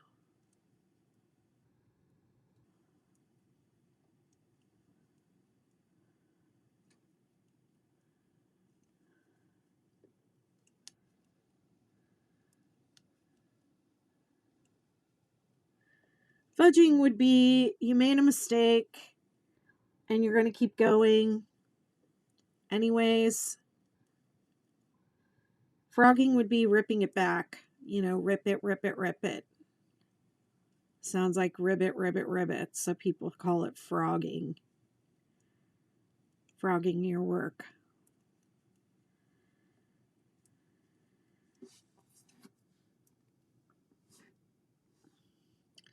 And then there are always people that are like, oh, I couldn't leave that. I would have to rip it out. And then there are other people that are like, we all have this different tolerance level for mistakes. And my theory is that when you're really new to crochet, it hurts to have to rip back hours of work, to correct something. So the temptation is there to just fix it and keep going. But often when you're a beginner, you don't really know how to fix it. in a way that won't make the whole thing, get messed up. Sometimes I see this when people make my patterns. They say, well, my stitch counts weren't right, so I just fixed it and kept going. Well, that will make the pattern not work later on. So that's why I say, if you're going to fix it and keep going, or fudge, which is, leave the mistake there and keep going, understand what you did. Good night, Manda.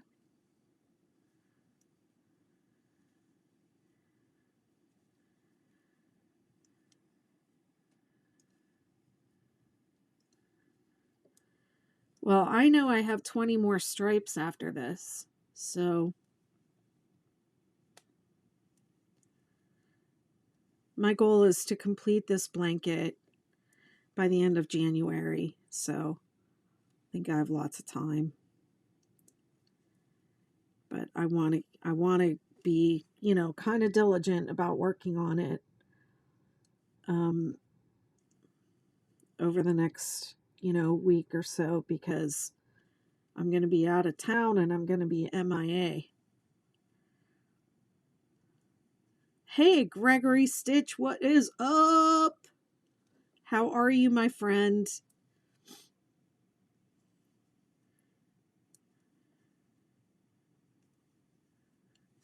I will answer to both. People ask me all the time, which one, Beth or Betty? And I'm like, I'll answer to both. I'm always kind of surprised when people know my real name, though.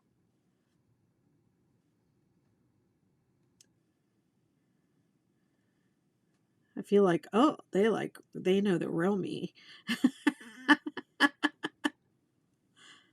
What you working on these days?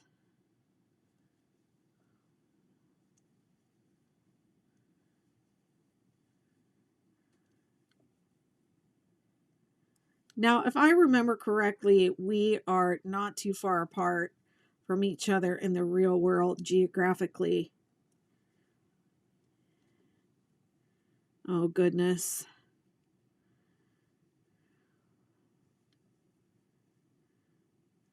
Well, you should come. You're in Atlanta. Well, that's kind of far, but I'm on the Outer Banks of North Carolina. You should come see me sometime. Crochet on the beach for a couple days. Your anxiety will disappear. It's so quiet and peaceful out here right now. I just love it.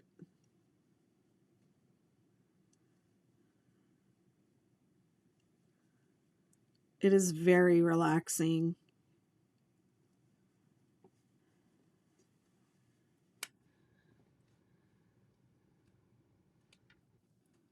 Come on out. Yeah, I moved out here 2 years ago in an act of radical self-care.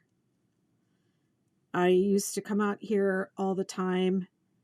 I used to come here to, get away when I needed a break, when I needed, I've been coming down here for like 30 years. Amy said I saved the pattern so I can start it in January. Awesome. Yeah, all the replays are on my YouTube, so you can work right along with me.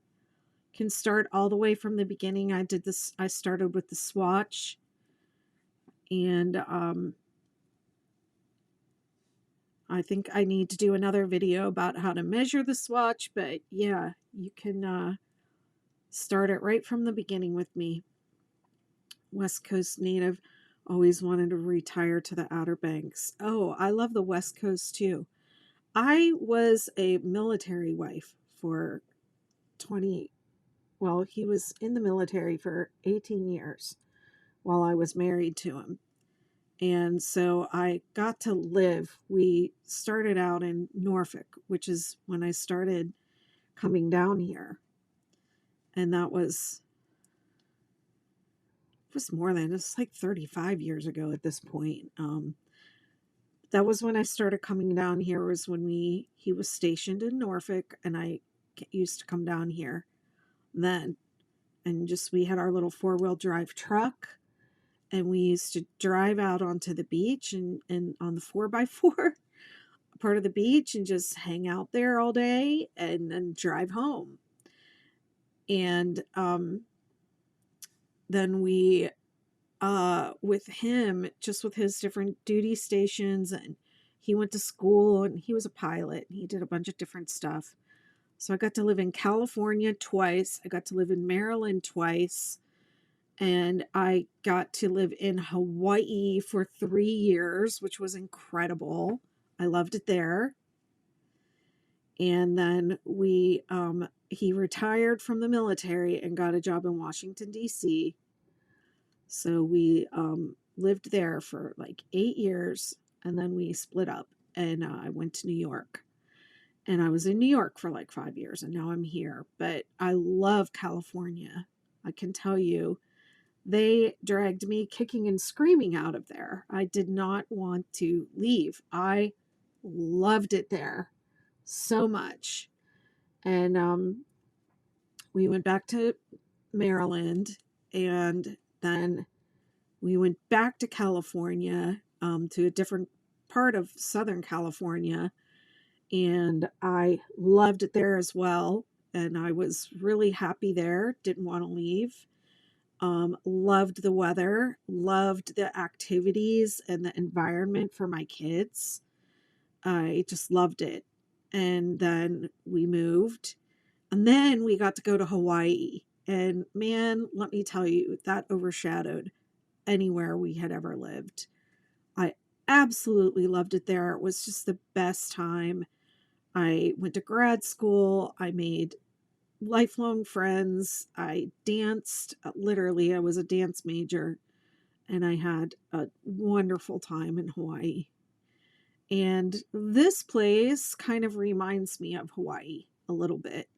Not the culture in any way, shape, or form, but just being on an island and being so close to the beach, and just the energy of this place and the way it makes me feel. And so when I was living in New York, and it was, the pandemic really changed a lot of things, and it changed the area where I was living, and my kids were living with me. My daughter moved away, and I just got to where I didn't want to be where I was anymore. And my daughter had gone through a difficult time, and I brought her down here to the Outer Banks, and for, to rest and recharge, which is something that I did from time to time. I would come down here and I would recharge, and this was my, this was like my restoration place. This is where I came to, restore my soul. And I came down 2 years ago for my daughter, and we were walking on the beach, and I heard myself say, I feel happy here. And after all those years of like not having like a home base, and not knowing what home base was for me, or where I was going to end up, or where my kids were going to end up, or what was going to happen to me, just to hear those words come out of my mouth, I feel happy here. That's when I was like, this is it. This is home. Has to be, because I feel happy here. So now this is where I live, and I walk on the beach every day, and I have that energy shift every day of the ocean being just right here. Every day that I walk out there, the beach is different. I see different things. Some days I go out there and like the birds are really active, and they're like feeding, and they're diving in the water, and there's just like so many of them. And then other days I go out there and the dolphins are going by, and sometimes they're going by really slowly, and they're just like just slowly coming up, and I can just see them, just making their journey really slowly down the shoreline. And then other days, the waves are a little bit bigger, and they'll be like playing in the waves and diving into the waves and like body surfing in the waves and having fun. And that's really cool to see too. And one day I saw whales. I went out there, and in the distance, I could see the spout of a whale and then the back fin coming up. And I'm pretty sure it was humpbacks. I saw a bunch of them that day. A bunch of them. It was incredible. And I volunteer for the turtle um, conservation group, the sea turtles. And I haven't really got to do much for them, but I've learned a lot about the sea turtles that nest here and how to take care of them and what they need and what happens when they come up and nest and all kinds of stuff. I'm on the call list this winter for the they call it the stranding or cold stun. So sometimes they'll, like a dead or dying turtle will come up onto the beach, and it'll need help, or it'll just need to be like marked and buried. And we get the calls. I'm on the call list where they'll say we need somebody, like in my town, to go check on a turtle. And there must be a ton of us just like out here waiting for those calls, because every time I call back, I'm like, I can go take care of the one. They're like, oh, we already have somebody. So I haven't even been able to go out and like, measure a dead turtle and send the, send the measurements back to the science team that tracks these things. But yeah, went and did all those trainings and learned a whole bunch of stuff about sea turtles.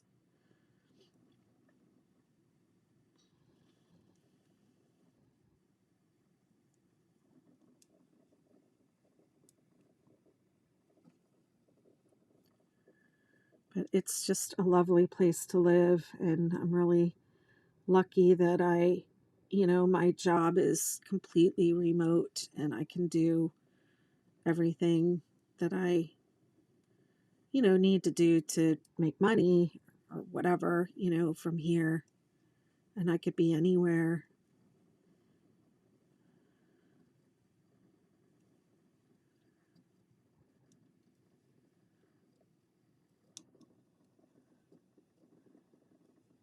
The West Coast, you see whales all the time. We don't see them that often here, but I do see the dolphins a lot in the warmer weather. You see a lot of dolphins and the pelicans, like the pelicans flying like in formation, like really close to the water. It just, to me, like when I see them flying like that, it's like that is the Outer Banks to me. Whenever I see that, I'm like, that's the Outer Banks right there, those pelicans flying along.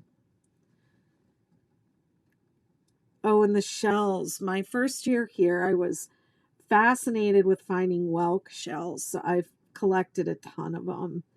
And then I collected so many, I just stopped picking them up. Um, but yeah, I have a lot of really nice ones. Uh, and they've some of them like have come to me in ways that just feel so meaningful. Like I had this friend that came to visit me, and she's from Jacksonville, Florida. So she was like, I need to be by the ocean. So I was just like, come, come right now. And so she came and she walked by the ocean every day, and she was collecting seashells, and she like wanted them for an art project. And she was like, I want a really big one, and I'm going to buy one online. I was like, don't buy one. You're like, I'll give you one of mine, And she said, no, no, no. I want one, you know, I want a special one. So I'm like, all right. Um, if I see a nice big one, I'll pick it up for you. So I was out on the beach one day shortly after she left, and I said, okay, the next big whelk shell that I find is for my friend. And I was just sitting out there crocheting, and I have picked up so many of these shells, like my eye is like tuned into them. Like I can just see them really far away. They kind of stick up and I can tell what they are. And I was just sitting there and the tide was going out and I saw this little bump in the sand, and I saw it kind of appear, and then the tide would go out a little bit more, and this little bump was like getting bigger and bigger as the tide was washing out. And I thought, that looks like that could be a shell. Let me go see. Let me go see what that is. And so I walk out there, and it is like the biggest whelk shell I've ever picked up, and it's like perfect. It's not broken, nothing, and it's like in perfect shape, and it just like showed up like right there in front of me. So I was like, all right. And I sent it to my friend. She was like, wow, this is really nice. I was like, yeah. Told myself the next one I found was for you, and that it just like appeared like magic. It was so cool. And then she a little while after she was here, a couple months later, she wrote a book of poems um that was inspired by her visit here, and it's called She Sleeps on the Water. So everybody should read that. It was a really beautiful little book of poems. It was inspired by her visit here on the Outer Banks. And then I think she took that shell and she did like a dance film with it, which I haven't seen yet. But yeah, this place is magic.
In the zone for sure.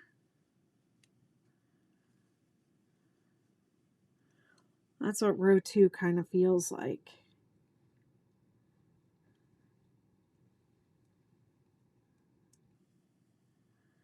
I don't know. I could practically do this pattern in my sleep.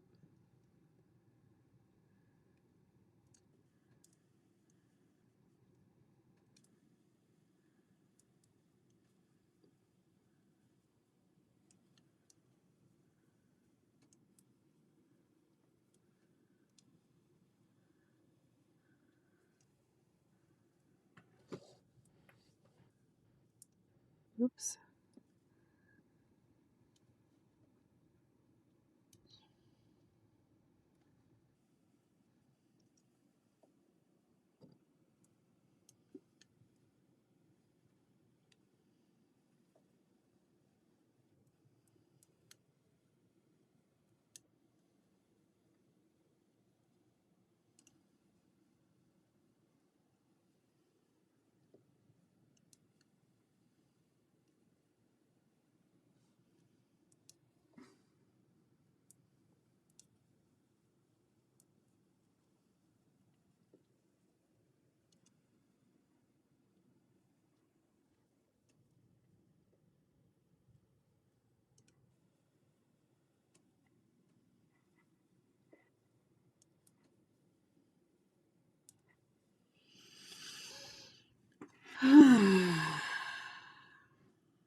Okay, I'm starting to feel good about the colors now. I really like this yellow.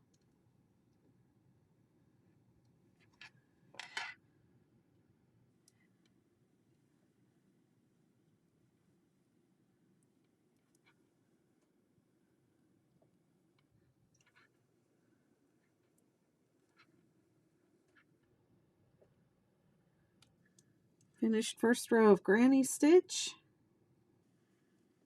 Nice.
I'd really love to complete another stripe.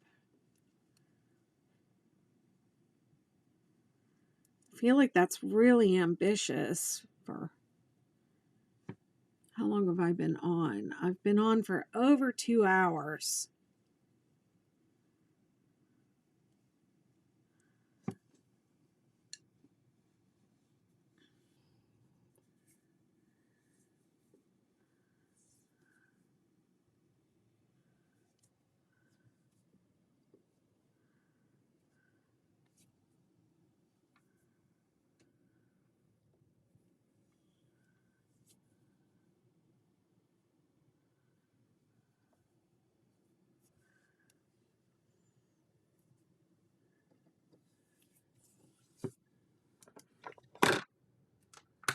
Oops.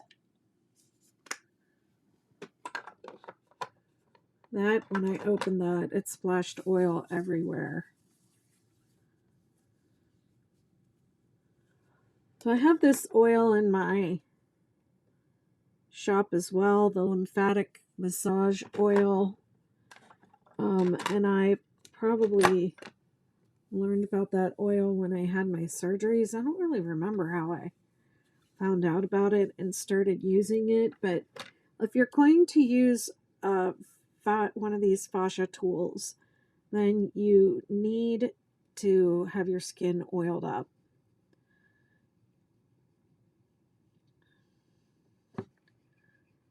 I'm just feeling a little like pain around my thumb here today.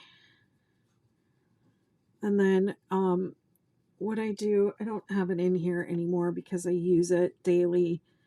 What I use at night when I go to bed I have one of those infrared heating pads that I have it rolled up in like a tube, and I put my hand in there, my wrist, arm, whatever, and I set it for 30 minutes.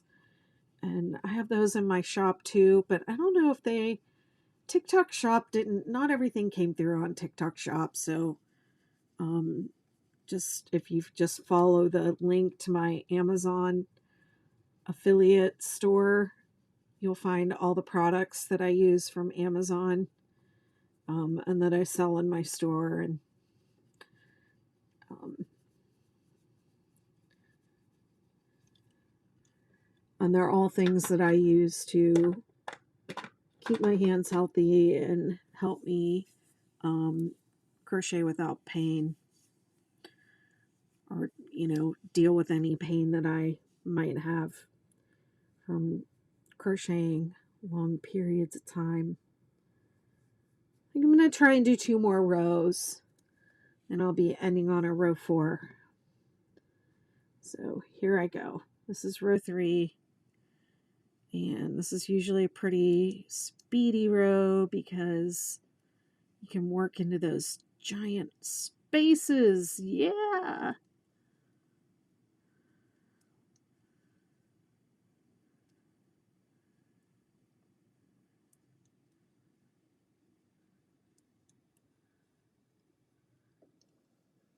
Nice chatting. I tried to subscribe. If you really want like to engage with the somatic stuff, then I would join the membership community, which is the Betty McKnitiverse. I can put it in the chat. I think you would really like it. If you really like the mindfulness stuff that I was talking about, then I think you will enjoy that.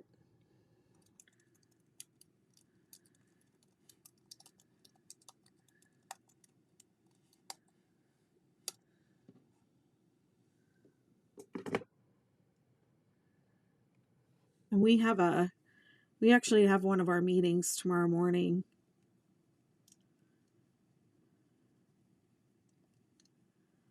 All right, well, it was good chatting with you. Take care. Whoops.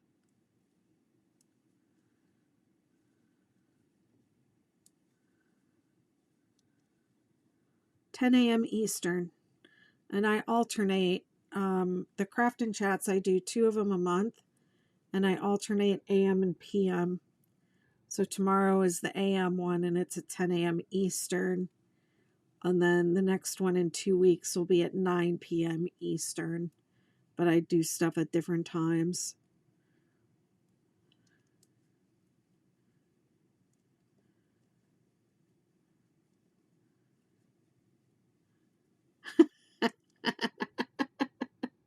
Cute.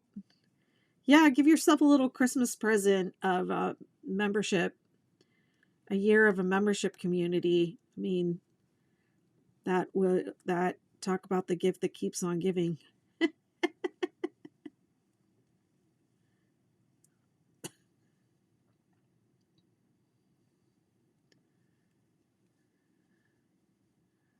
Absolutely.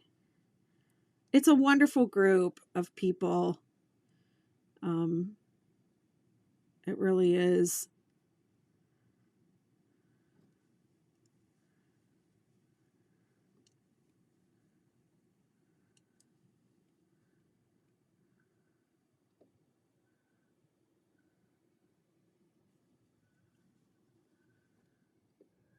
Oh, okay. I'm doing this row, and I'm doing one more row because I'm starting to feel this tired now.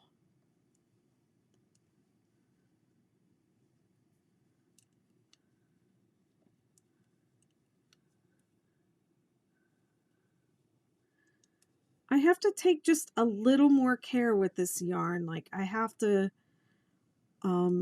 move my grip, and so that I can just go pull the hook through a little more carefully.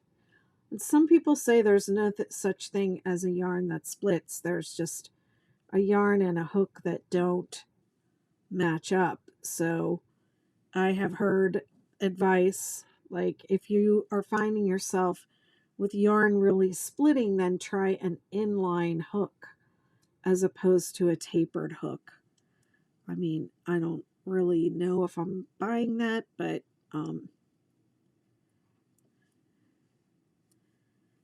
really like my Furls Odyssey, so not really an option for me, but I guess some of the hooks, like the older style, is more tapered and the newer one is more streamlined. So this is one of the newer ones.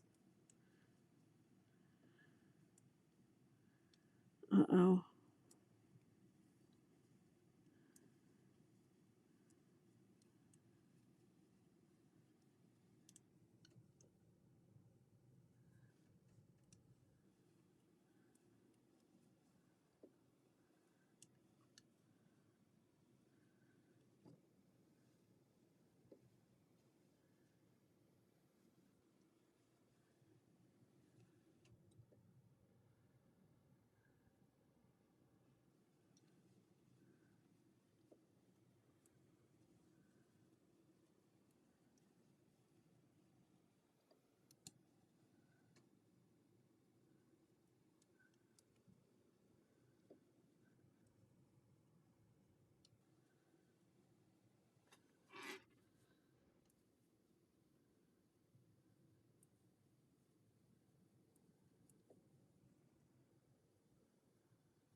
Row 3.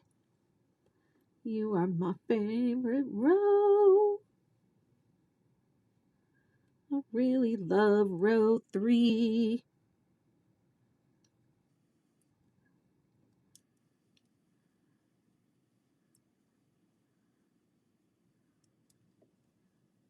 Hey, Andrew, you're back. Did you check your messages?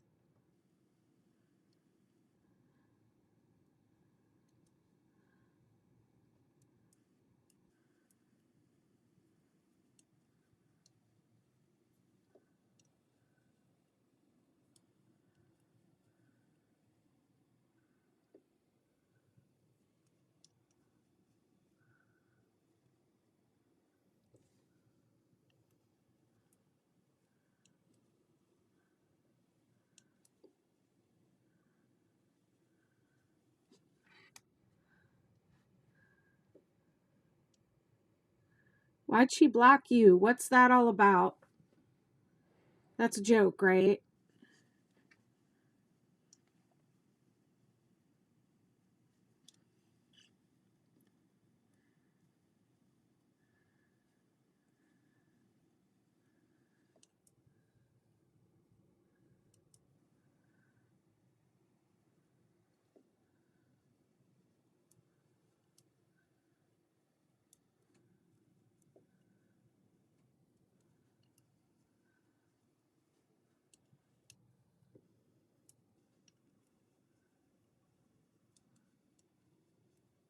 That's not for reals. Okay. All right, I get it. Kids always playing. Kids are always playing.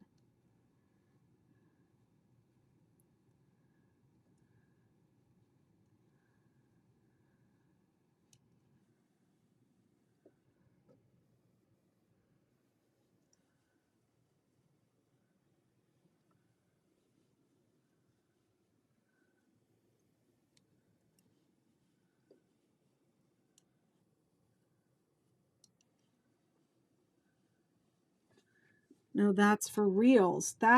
You said that is for reals. Okay. Whoa.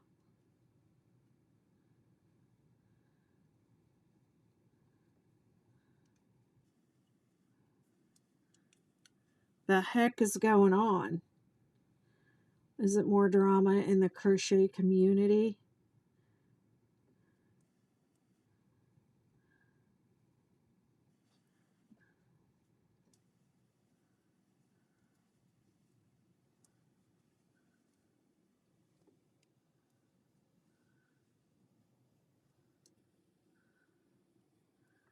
I can't imagine anyone blocking you. Like, over what? You're so nice.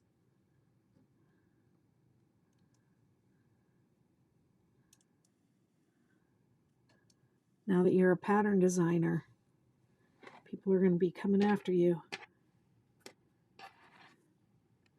Usually is childish. It usually is. Don't let it get to you.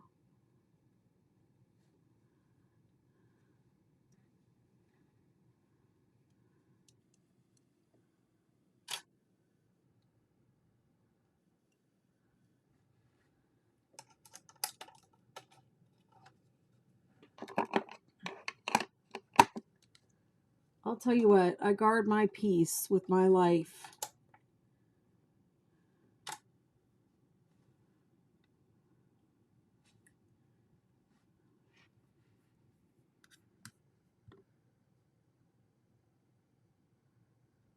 Okay, well,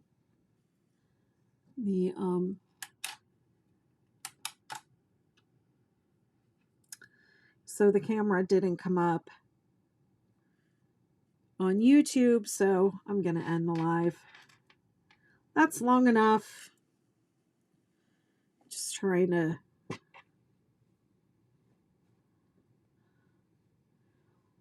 be superhuman over here. All right, thank you all for hanging out with me tonight. I really appreciate it. Had some great conversation, and this replay will be live on my YouTube channel forevermore. If you ever want to make this project right along with me,